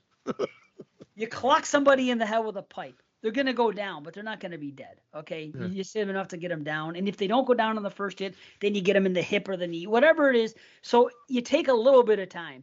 You hit them a couple times. You get them down on the ground, and then when they're half conscious, whatever, then you come up above them. You hold the pipe up. You look at it, and you tell them, "Hey, I just want you to know that I'm the one that's fucking doing this. I'm the one ending your life, motherfucker." A bing. And pick it up, bash in the fucking skull, and just keep, and I maybe before the ribs and this, and then, because it's a vengeance kill. It's something that you want to do. But Yeah. slicing their throat, I don't think I could slice somebody's throat with a knife. Something about holding a knife and slicing is, I don't know, and shooting is no fun. It's too I don't know. It's hard. Yeah, like I mean, too primal, maybe. Maybe. I don't know what it is. It just the feel of slicing someone's skin and seeing blood come out. I don't know. It just seems like I've gone too far. But for some reason, a pipe. But bashing the guy's head ad nauseum with a It wouldn't pipe. be a guy. That's too far. Oh. I mean, if I had to, if they said you have to kill somebody, Man, right? I've never even thought. No matter how much we've talked about our favorite deaths, we write them into whatever movie or script or talk. I've never actually thought about which way I would kill somebody in real Well, life. she asked. I had to come up with an answer. I pondered for about 20 seconds. Yeah, I said a pipe. A pipe would be the way. Anyway. Wowza. I wanted to say one more thing. The blow your brains out thing was great when he's fucking yelling with his son and all that. Blow your brains out. That's fucking great stuff, dude. Hess is great. Yeah. And when the father's doing the wire spool, like I was totally fucking in my head. This is what was going on. Dun, dun, dun, dun, dun. I was totally fucking Nightmare on Elm Street. It's the same exact shot. It's exact. That's what I'm saying. They start with that, but then he doesn't just put shaving cream on the ground. He rubs it in because that's what will make it slippery. But it almost is comical because I think he could have gotten away with just putting the shaving cream on the ground and we would have known where it is. But then he's like, he lathers it into the floor. And I actually kind of laughed. I'm like, okay. But then him getting electrocuted, he sets this up Nancy style. And again, you can't call this a dream. Yeah. Because or all one big nightmare, but it seems like it's more grounded in something that can be done in less time than like the gunpowder light bulb and everything else in Nightmare on Elm Street. True. He throws out the light and then puts the gun. Anyway, It works. It's good. I love there's some just dessert here. Yes, there are monsters at the end, too. That's when the cops finally do their thing right. This is the other problem. These cops are bumbling around all society through the woods, running here, there, and everywhere. Get a lift, whatever. They finally arrive after everything's done. Why they arrive at the house? Do we know this? Why they just show up at the house? Or is that just to end the movie? No, don't do it. Boom, they did it. I think they find out that she's dead, I believe. Or do they find the other girl first? Do they find her? They know they find the car. So were they going back to the car, or was it going to always go back to the house, or something? Yeah. I feel like I'm missing something, even though I just watched it. I did watch it a few days ago because I wanted to make sure I didn't get work didn't distract me from being able to see it before the weekend. But I don't think there is. I think they just show up again because I had all this list. Which I didn't write down of just coincidence. You know what I mean? And again, it just happens to be they are able to find the daughter without any much search or thought. Like they pretty much walk right up to her and go, "Oh, our little girl, let's put her on the couch." And then the cops just show up at the end. They're like, "No, don't." And the family, they've had their vengeance, but does it solve anything? No, but damn, in that moment, would it feel good to know that you were able to take care of your daughter's murderers. Yeah, it would feel good to do. But again, it's about Vietnam. It's the same thing Craven was talking about because we were seeing all the stuff from the war. There had never been a war where we watched along, and we were seeing all the stuff. But look, it was like documentary footage. It was looking this way, and he goes, and we're watching all the stuff going on. And from our perspective, as we're watching it, there was no good guys and there's no bad guys. It was just everybody fighting. And I think that's what he ultimately went for with this, Well, that's the thing. The themes is like murders happening, and a good guy can easily become a bad guy, quote unquote, or whatever. It's a thin line, yeah. So anyway, 7.5. That's my rating. Okay, so we're not far off. Yeah. No, I've never been over the moon with it, but I did enjoy it. I still like it. You know what I mean? It's a good story, but I think the thing at the end, I think it was properly explained. But don't quote me on it. But I'm leaning towards they went to the house. There was a reason for them to be there besides just movie convenience. I hope so. If not, that's kind of almost unforgivable. But whatever. I mean, it's at some point they know their daughter's involved with it, of course. So there's a connection there. So it's not like a total leap of faith, but the fact that they would just go right there. Yeah, but they don't know. She's missing, and then they find the car broken down, and they know that it's their car. So maybe they just added it up. A missing girl and people that are known to be killers. Let's see. Yeah. That's the best I can come up with. If it's not explained, that's good enough, I guess. I don't know. So we're not going to have time to BS. We're going to have to do, but before, I wanted to address one thing because it does keep coming up. And the thing is this: we have to the percentages of people: 76% yes, 24% no, 45 votes, top 100 list. Are you going to submit one? So a lot of people said they're going to put in their top 100 list. So please do. I've only gotten like 4 so far, and they're all cool and everything. Mine's pretty much done. I just got to rate it. Put them in order. But the thing is this: people keep on asking and keep on asking and keep on asking, and I keep on telling them since day one. I've been saying the same thing. They're due on Labor Day, okay? Whatever that day is in September, first week of September, whatever. First Monday. There you go. 100 for your top movie, not the other way around. Let's say Christian's favorite movie is Friday the 13th. He puts 100, he writes the number down, 100, Friday the 13th. His second favorite movie is Jaws. 99, Jaws. Third one. So it's weird. So your number 1 is going to be 100 on the list. Because you're assigning the point value. The points. Exactly. Same exact thing. Because think about this. Movies that have higher points are going to, it's addition. We're going to add them up, and the ones that have the most points are the winners, not the other way around. So 100 is your favorite movie.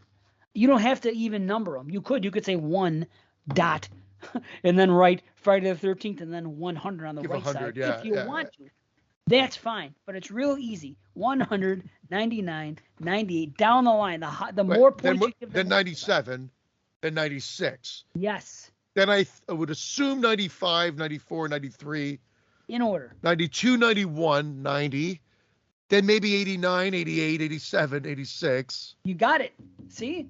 85, 84, 83. I really wanted to take that joke to 0 or to 1, but I thought I could just see Chris choke me through. I wish you would have. Anyway. See, but people listen. I'm gonna tell you again because people still don't get the concept, and I think it's so easy. I can't figure it out. It's 100 for your top, 99. You're gonna write 100 movies. So the movie that's at your number 100 movie is actually not your, is gonna have 1 point. You know what I mean? You only like fucking whatever. You only like zombies so much, so you're only gonna give it 1 point. It's your 100th favorite fucking horror movie. Your favorite horror movie gets 100 points. That's it. And down you go. Yeah. It's really. You got that, Alabama? You gotta. Yeah, it's always about repetition for Alabama. Repetition. It's important. So there it is. Key. Repetition is key. What movie? Repetition is key. Hold on. Repetition is key. Key. Wait a minute here. I'm thinking of something else. I might actually not be quoting it directly the way it's said in the movie, so I can't necessarily fault you if you don't get it. I'm going to get it. I'm going to get it because they say, my train of thought. Repetition. I don't know. Again, and you probably will actually, once I see the movie, you'll probably correct me on how it's said in the movie. Okay. And Natural Born Killers. Oh, no. Okay. I knew it. I knew you. Awesome. It's key. Repetition works, David. Yeah. Repetition works, David. That's what he said. He goes, okay. He keeps, tonight, live with Wayne Gale. Yeah. Saying that. Yeah. That's funny. I knew. See, that's what I love. I knew. Wait, I don't think I'm actually quoting it wrong. And if I give you the movie, you'll know it, and because I know it's one of your favorites. Oh, so, fuck. It's awesome. You think any of those nitwits out there in Zombieland remember anything? Yeah. It's junk food for the brain, filler, fodder. Repetition works, David. He says, he's great. I fucking love him. God, what a movie. I gotta watch it now. Yeah. Oh, shit. There you go. So yeah, there it is. Yeah, we're going. Well, let's jump right. Well, not jump right in. Let's mosey on in to our next 1972. I'm so curious about what your take's going to be on this. And it is Sisters, directed by Brian De Palma. It's funny. I don't think I ever said. We talked about the fact that Last House on the Left was directed by Wes Craven, but we sort of just danced around it. I don't think I actually physically announced it or formally announced it at the beginning. But this is Sisters, directed by Brian De Palma. And let me see if I can get the actual description out and read it properly this time. Oh, it's a short one. A small-time reporter tries to convince the police she saw a murder in the apartment across from hers. Very kind of bizarre synopsis based on what the actual movie's about, but that it's true. It's true. This is very Hitchcock, as we're probably both going to say. It's Psycho almost through and through. To a degree, it's also Rear Window a lot. Yeah. That description sounds like Rear Window. Witnesses a murder. Or things. No, you're right. It's what De Palma did. He loved Hitchcock so much he took and usually pushed them together. Like even his obsession was kind of a combination of Vertigo and whatnot. So like the you're right. It's like Rear Window with Psycho, and again, not one that I've watched like based on De Palma's filmography. This was probably the fourth time I watched this movie. Well. This is it. I'm just going to say this from jump, and I'm going to see what you think. I was really into it the first act. The way it was shot, the fucking Bernard Herrmann score, all the nuances, all this stuff. I was so much enjoying it like half an hour in. And then when they go to that one like 20-minute scene when they're panning between the rooms and they're seeing when they actually get into the reporter sees this and they go in the house and there's the cover up and that stuff is great. That reminds me of like some of the scenes in that movie Rope, that Hitchcock. So I see all these influences and I think they're great and I'm really hook, line, and sinker in the beginning, just with the story of what's going on, and then when they go into the apartment and she sees it. But to me, and this is the problem, is that I was so into it. I'm thinking, man, if this continues at this rate, this might end up being my favorite De Palma. Well, no, I'm sorry. Nothing's going to top Gary. Either way, I'm watching the movie and I'm really into it. I'm like, man, this is great. Now, flashback a second. I go to watch this movie and I look on Letterboxd and I had rated it in the past and I had watched it. I'm like, what the fuck? Because I was 10 minutes in. I remember everything about the Peeping Tom segment. And I remember this. I'm like, wait a minute. I've seen this before. So I'm 10 minutes in the movie, 15 minutes. I'd seen this before. But when? So sure enough, I look it up, and I did watch it. I don't know when. I couldn't find exactly when. And I know when I rated it, and it's going to be the same. But I'm watching the movie, and I'm so into it. And then the third act, it falls off the tracks for me. And I don't know how you feel, but that's completely what happened to me. I'm halfway there with you. The first hour, I think is great. I do too. And then the last half hour, yeah, I don't know if it doesn't fall apart. It's just, okay. Like I wanted more. Okay. I wanted something else. So I'm not disagreeing. I felt like we had all the answers almost, but then it went a different route that I thought it was going to take. And I don't know if that was as satisfying as what I would have wanted. But again, what we want and what the actual movie is, are two different things, right? And this is, we sometimes get burned for this. Well, okay, who cares what you wanted? Rate the movie for what it actually is. Okay, well then what the movie actually is, I didn't like where it went in the third act. I thought that's all I when she goes to the home and gets mistaken as a patient, great idea, but then it's too long there. And it's something. Why is she going to bed with her? What's that all about? Well, I think that's it's like the doctor, but it becomes the way they explain it to us. Yeah. But in somewhat, I don't know back in 72 if people would have been like this, but I find sometimes De Palma does think his audience is a little dumb. Maybe he thinks it's just all Alabama watch. I'm sorry, Alabama. I'm really picking on you today. I'm kidding. But ultimately, it felt like we know this already. Like maybe they're digging a little bit deeper, but we kind of know all this story. So what are we doing here now? And so I just felt like it was like over explaining something we already knew. That's how I looked at it.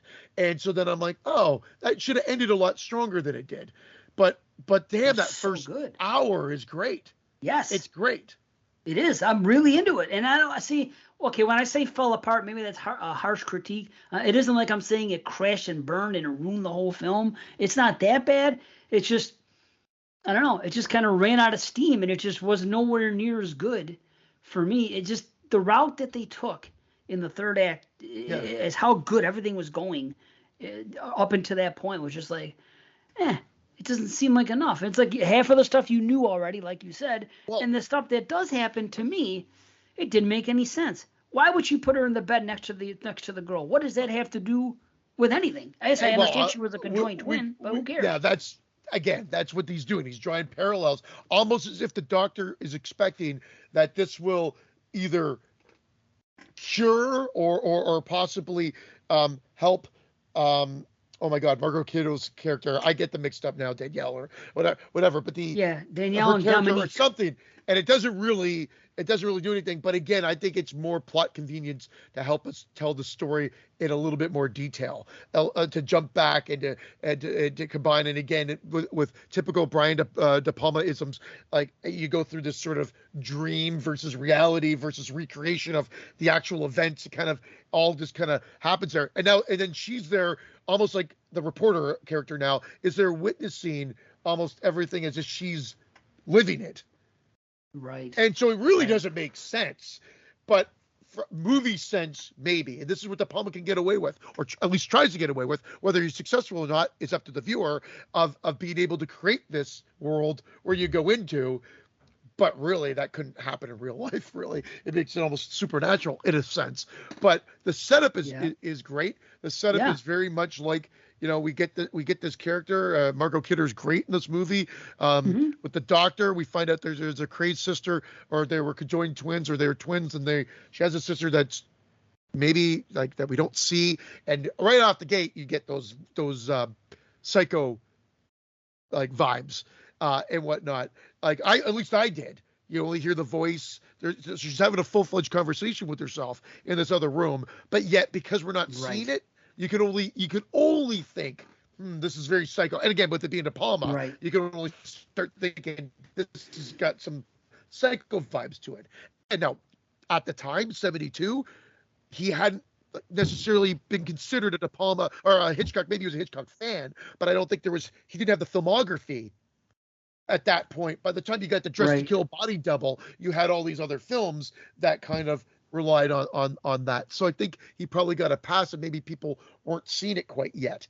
Upon retrospect, going back and revisiting this movie, with knowing De Palma's filmography, his love for Hitchcock, and how much he borrows of like homage or steals from, that's what we're dealing with now.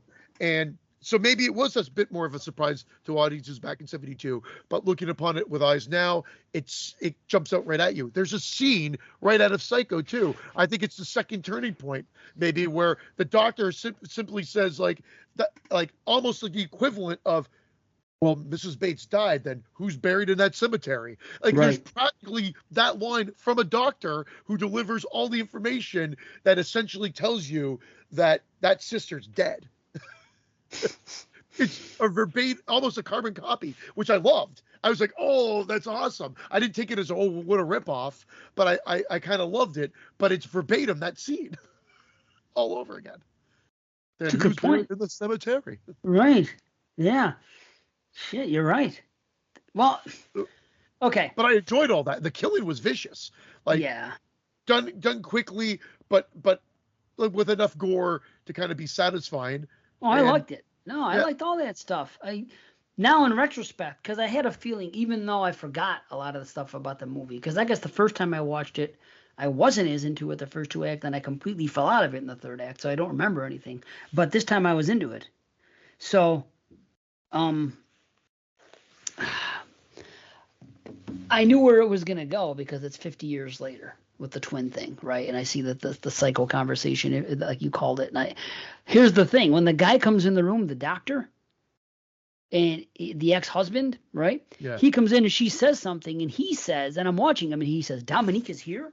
And he has a look on his face that he's not doing it for her.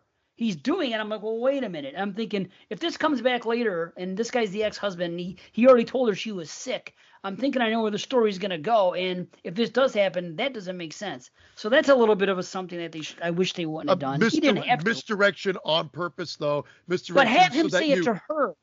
Well, because I think he's like, you're right. And I think they're trying to get along the fact that I'm not disagreeing with you in the way it's there to throw the audience off, hook, like no questions asked. But I think you can excuse it or explain it away that he's like, she's off her meds and she's seen Dominique. We have a problem here.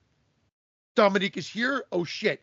We need to get her back on her meds, or we need to deal with this before something bad happens. Or at that point it hadn't happened. Whatever I think it had happened already. But anyway, I think that's the way to explain it, Dave, but you're not wrong. It's there to throw the audience off. Yeah, it is. I just wish they would have played it a different way. But I mean, like I said, I really liked it. How the hell could I? I did like it. The stab scene was good. I felt bad for the guy because he was a good guy. He could have been a peeping Tom in the beginning. Although that game didn't make a lot of sense because they said fucking there's three choices, right, on the peeper show. Stop, look, Yeah. and listen. Silence is golden, or this way out. Okay, now obviously it wasn't silence is golden because he didn't say, but stop, look, and listen. It could have been stop, look, and listen because he did Yeah. stop. He did look. He turns around and goes in the other direction, but who's to say you can't still listen? Oh, Right? those I guessed wrong. Put it that way. When I was playing the game along with I guessed wrong. And how long is that show? 2 minutes? We saw the whole show. Like, I mean, what show is that? We saw beginning and end, and they both lost. Okay, see you next week, folks. We're like, what? Like, no one had another option to win. But I agree. Another thing I agree with, really the choices all could have blended into one another. Other than he wasn't. Is he going to sit and leer? Should have been one. Sit and leer, stand back and listen, or walk away. Those should have been like the option, like three distinct kind of versions. So I agree with you. You're right. Yeah, what are you doing? But anyway, I do like the guy because he was a good guy. He did all this stuff. It's kind of awkward that, they made love that night when they did get together, and there didn't seem to be any type of love. Exactly. There was no discussion about her scars and her twin. You would think that he would know, right? You're laying down this woman and she has this big cut here. You would think there would be some type of discussion about it. You try to fuck him, foremost. Well, yeah, he's gonna do what he's gonna do. But she would think that she would mention a sister or a thing. Either way. Yeah, honey, my daughter's down here. I'm using the mixer, so. You're using the mixer. What are you doing? I'm making cupcakes. So Ooh! I want some cupcakes. She's making cupcakes. Do it up. Are you recording? Yeah, I'm recording. Oh, I'm sorry. It's okay. You're down here. See, Christian's over here on the. Tell me how the cupcakes are, because since I can't have one. He said, tell you how they are. You can't have one, but of course she can't hear you. But here she is, everybody. I was thinking maybe doing a Saw series after we watch the movies. You and I could do short little things if you wanted to. Yeah, that sounds good. All right. Well, we'll see. There you go, listeners. She said that, so. Awesome. We'll see. She pulled up an adult. Yeah, we'll see. That means it's never going to happen.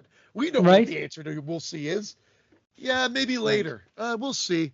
That means fuck off, kid. We're not doing it. So she pretty much said, fuck off, Dad. We're not going to do the Saw series. Right. Yeah. It's always the same. We'll see. Yeah.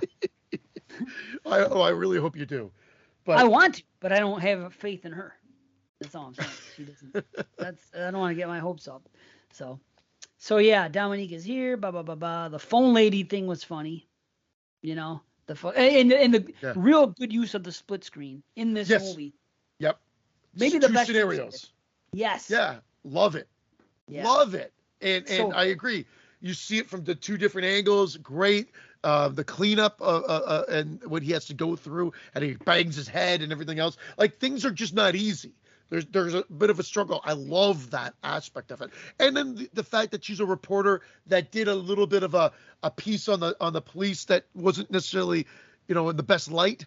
So they're not necessarily jumping up and down with helping her right out of the gate or believing her. I love that, and that's established well. So yeah, there's quite a bit to like here.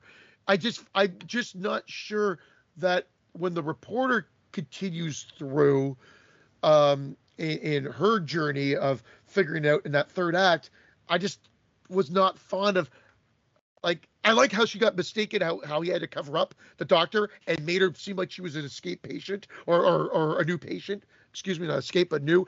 I thought that was cool, but everything that followed just felt repetitious at that point. I feel like we knew, like I said, I'm being repetitious because I felt like we knew it all. I don't mean to jump it, and I know you have more notes there, but what was that with that freaky? I know the guy that she hired on as a private eye found the couch, and he's still a full character because now he's up on a light post looking down, and all this Bernard Herrmann music is going. Okay, so he found the couch. So is it all that he's going to prove that there was a murder? I guess that's what we're alluding to. Like, but why so dramatic? Like, and why is he in character still? Who's gonna out him in that area? But it is him, right? He's up pretending that he's like on a hydro pole, and the Bernard Herrmann music is swelling because we've seen the couch that's been delivered somewhere and it's just been pushed to the side, and the camera sort of pans back and we see him up there, big full character on this hydro pole, finding or seeing that the couch is there, and the swelling music is there, and it ends. And all I can say is like, okay, he found the couch, but why couldn't it literally be the couch is there and we pan back and he's in his van and we're looking at the couch? Like, what's with him being in character as a hydropole technician? Hold on. Did they show the couch in that scene? Yeah, at the very end. That's what it starts on. You see the couch is being offloaded onto whatever the platform, and then the camera pans back and he's up on the hydro pole and the music is like doing that, dude, like the big Bernard Herrmann sweep. Okay, my last note was I don't understand the end, and the reason I don't understand it is because the cop told the reporter, who now denies it because she's been hypnotized, but he told her that he knows that the body is in the couch. So if that's the case, wouldn't you know what I'm saying? Wouldn't they have already acquired the dead body?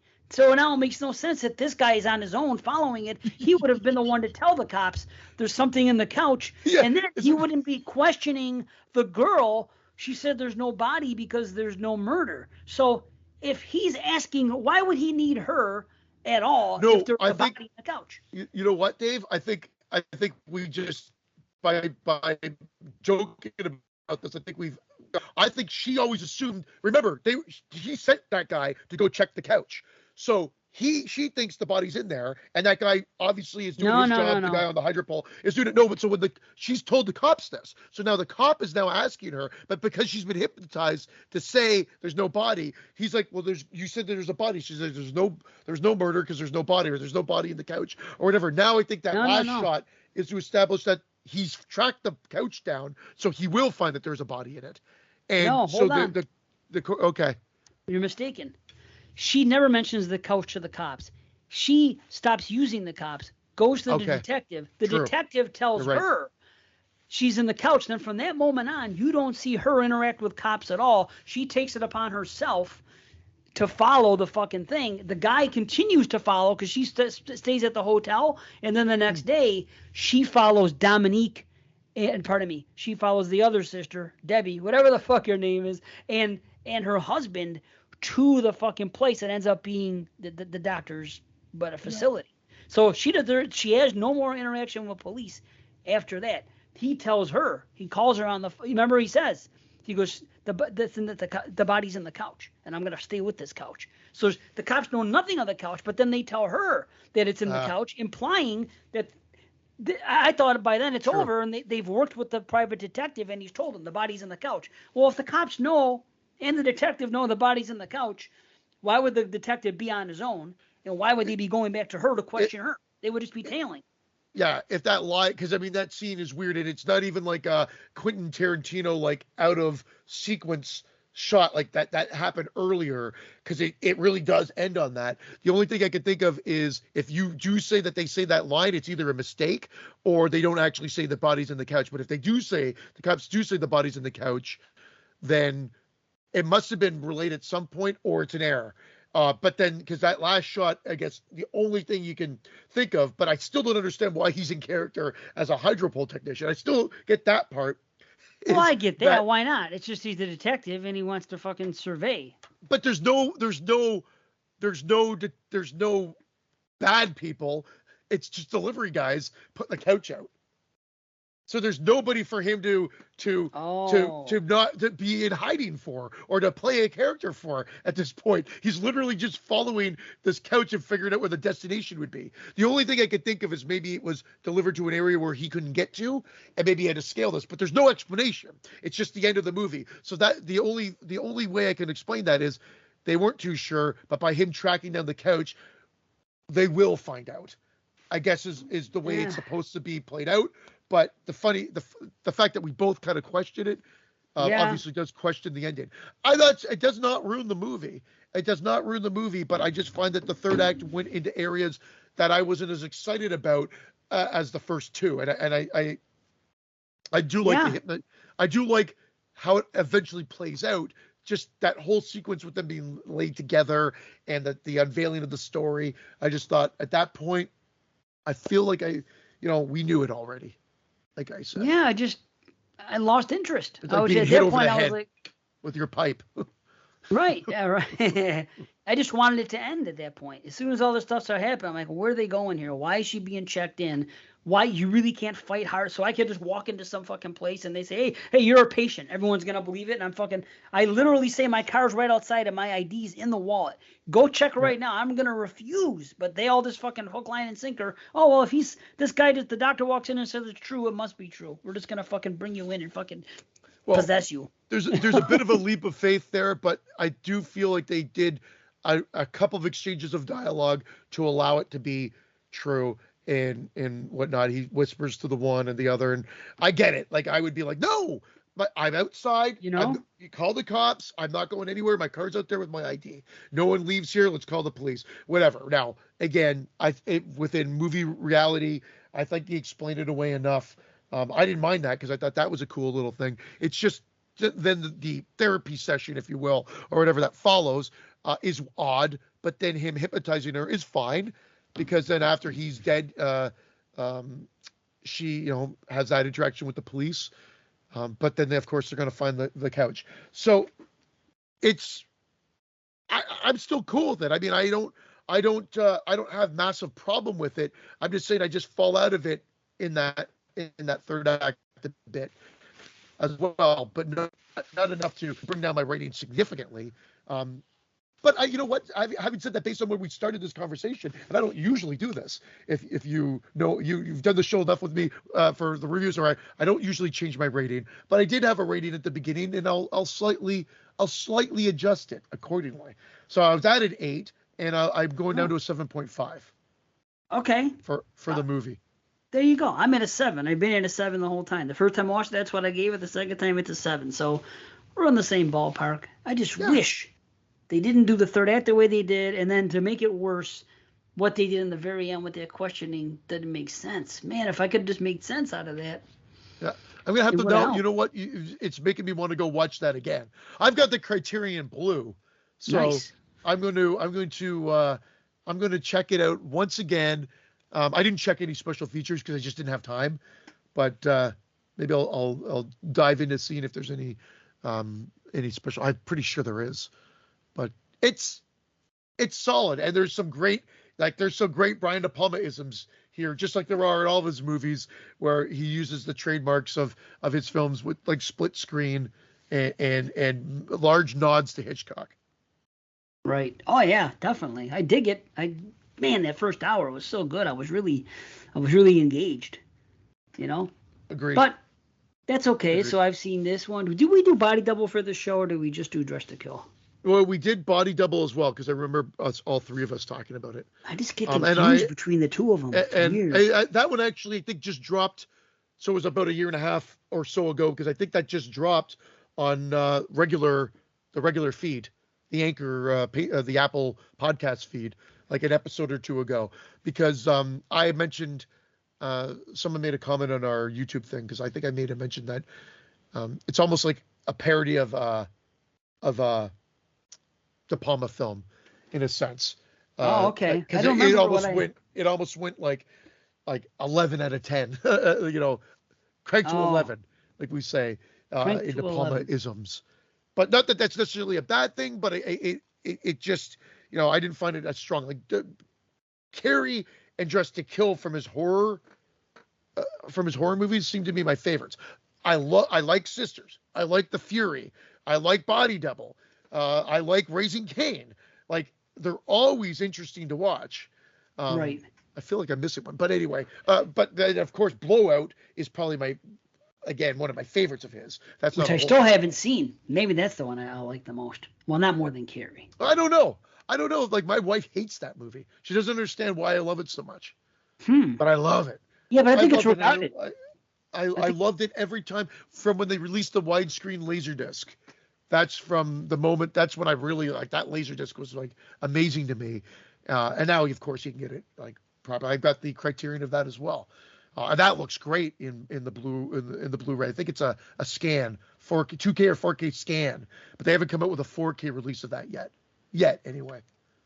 Yeah. But man, that looks great.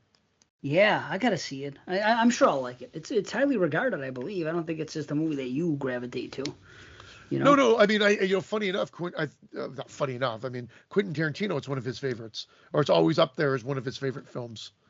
There you So go. there are people that love the movie. I love it, and again, it's cool because there's a horror element to the movie too. So yeah, is this Canadian too, or am I wrong? Do I see Canadian stuff in here? I know I saw something with Canada over the weekend. It had to be that. What else did I watch? oh, not that I recall. I Okay, think maybe I'm because she's wrong. from Quebec. She's from Quebec. Oh, maybe That's there right. is something that has to do with that. Maybe The you're character right. is from Quebec, I believe. I remember seeing a Canadian flag in a movie too. What the hell? Well, yeah, maybe that's it. Maybe I was thinking that. I don't know. Interesting. French Oh, wow. Canadian. Right. FC. But the production was American. I'm guessing. I don't want to f my screen up, and I'm not going to get on my phone now. But are we No. pulling for next? Are we pulling for the next pull. year? Yeah, let's pull. Let me see if I can We've find had it. both of our birth years now.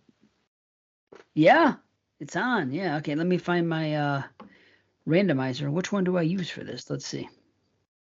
1965 and 2014. Yeah, this is the one. Okay, yeah. This is with the orders. 2000, 77, 65, 83, 74, 2005, 1972. Here's the history of them all. So, Nice. So this is what's coming up next. It takes them out of the running. Oh, there you go. See it? 75. 75. Yeah, well, I already going to watch one of them today, but we've already done Jaws on the show, so Jaws won't be an option. Did we do Deep Red? No.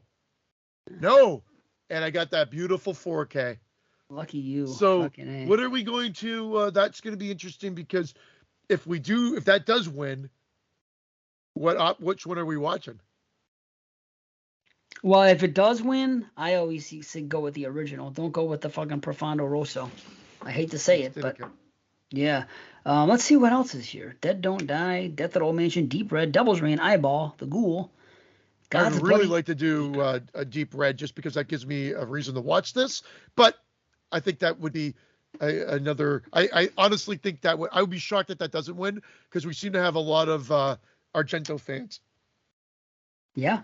Night of the Seagulls we've done. Picnic at Hanging Rock, Brandon's favorite. Race with the Devil. Reincarnate. Oh, I never seen. Maybe that's what. Maybe we can get. I don't want to watch Solo. I've never seen it. Maybe we can get Brandon. Shivers. Maybe we can get Brandon back for that one. That'd be something. Shivers would be good too. Yeah. Oh, that's it. I mean, I'm telling you, man. If we put that to a vote right now, it would probably be Shivers and Deep Red. But Trilogy if we of could Terror. leverage it. Oh yeah. I'd love to watch Trilogy of Terror. Man, Kiss of the Tarantula. I don't know what that is. Criminally Insane. Criminally Insane.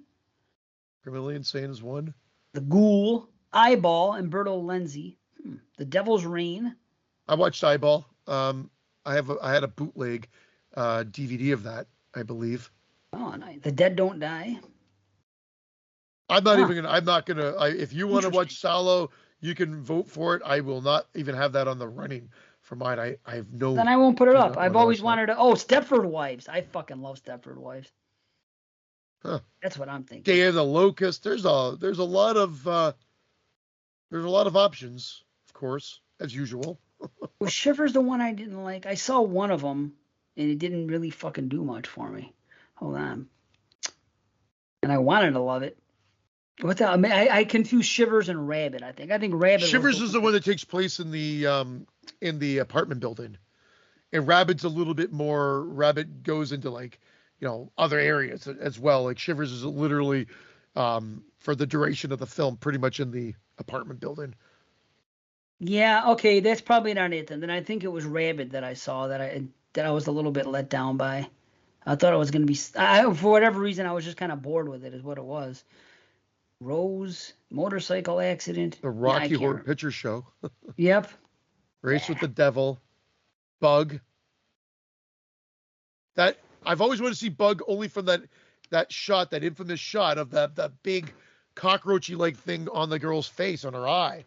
It's always freaked me out as a kid, but I've never watched the movie for whatever reason. We'll come up with 5 or 4, whatever it is. We'll come up with them. I mean, you got to assume Deep Red and Shivers are going to be there, and then. Well, now how do we want to do it? Do we just want to put 5 out there like we've been doing and let them pick and then have the top 2 go? Or do we want to put them in little buckets? So it's like Shivers versus Deep Red and then 2 others, and then we do 6, but it's like they all fight for a chance to win, but we make it difficult. Like we put it Deep Red versus Shivers because we thought, those would both be the ones that would win, but maybe if they're against each other, they've got to pick one of those. Oh, interesting. Difficult. You know what I'm saying? That could be something. Deep Red versus Shivers, and what were the other ones you're looking at? Trilogy of Terror versus whatever. Criminally Insane or whatever. I don't know. I'm just pulling one out. Stepford Wives. What else? But then we're gonna be, what do you call it? Then there'd be too many movies. Oh, well, we could literally just do 4, or well, unless you're putting unless we do 8, and then we have them like so we're doing we start with 8 movies, and then the winners of that whittle down to 4, and then the winners of that whittle down to 2. So a lot of voting. Well, that's how we'll keep the Patreon alive this month. Are you with me?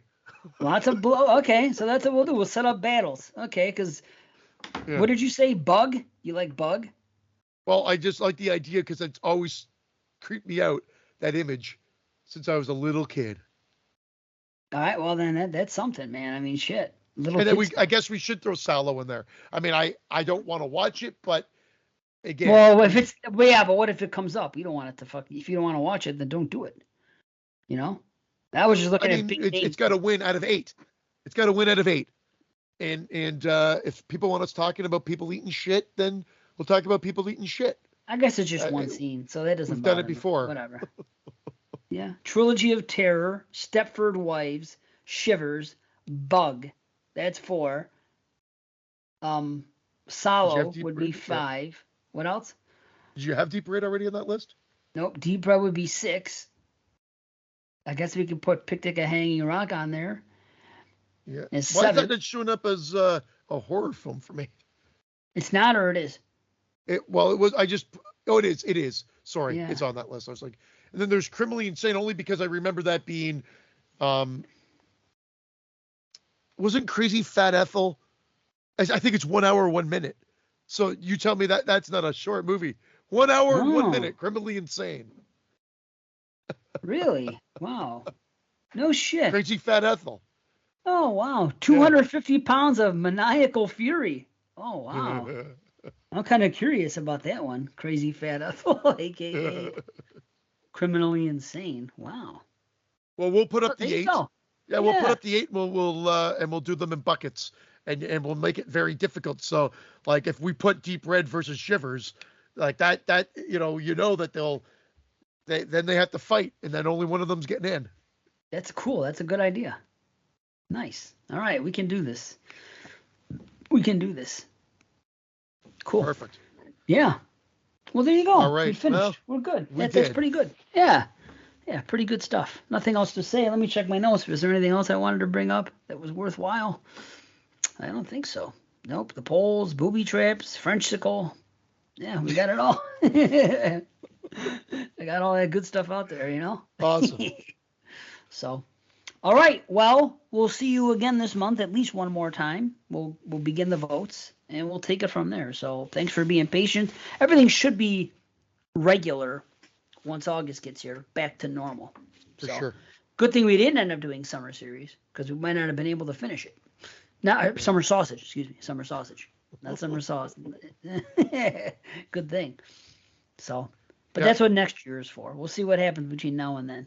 And I'm okay to do Year of the Year all through August. I don't mind. I think we get enough time to BS as well, and then we just do a couple movies. Like I'm really cool with that. So that way, you feel like there's some. Even though people have commented that they don't have a problem with those BS shows, maybe we'll just over deliver in the summer since we're under delivering right now. There you go. Oh yeah, we'll do a little bit of both, right? We're over delivering because we're under delivering, basically. So anyway, awesome. Okay, well, see you guys next time. Only 20 more shows. Well, in the big one, but get those lists in. Thank you, and everybody be safe. Enjoy your summer. We love you. Peace.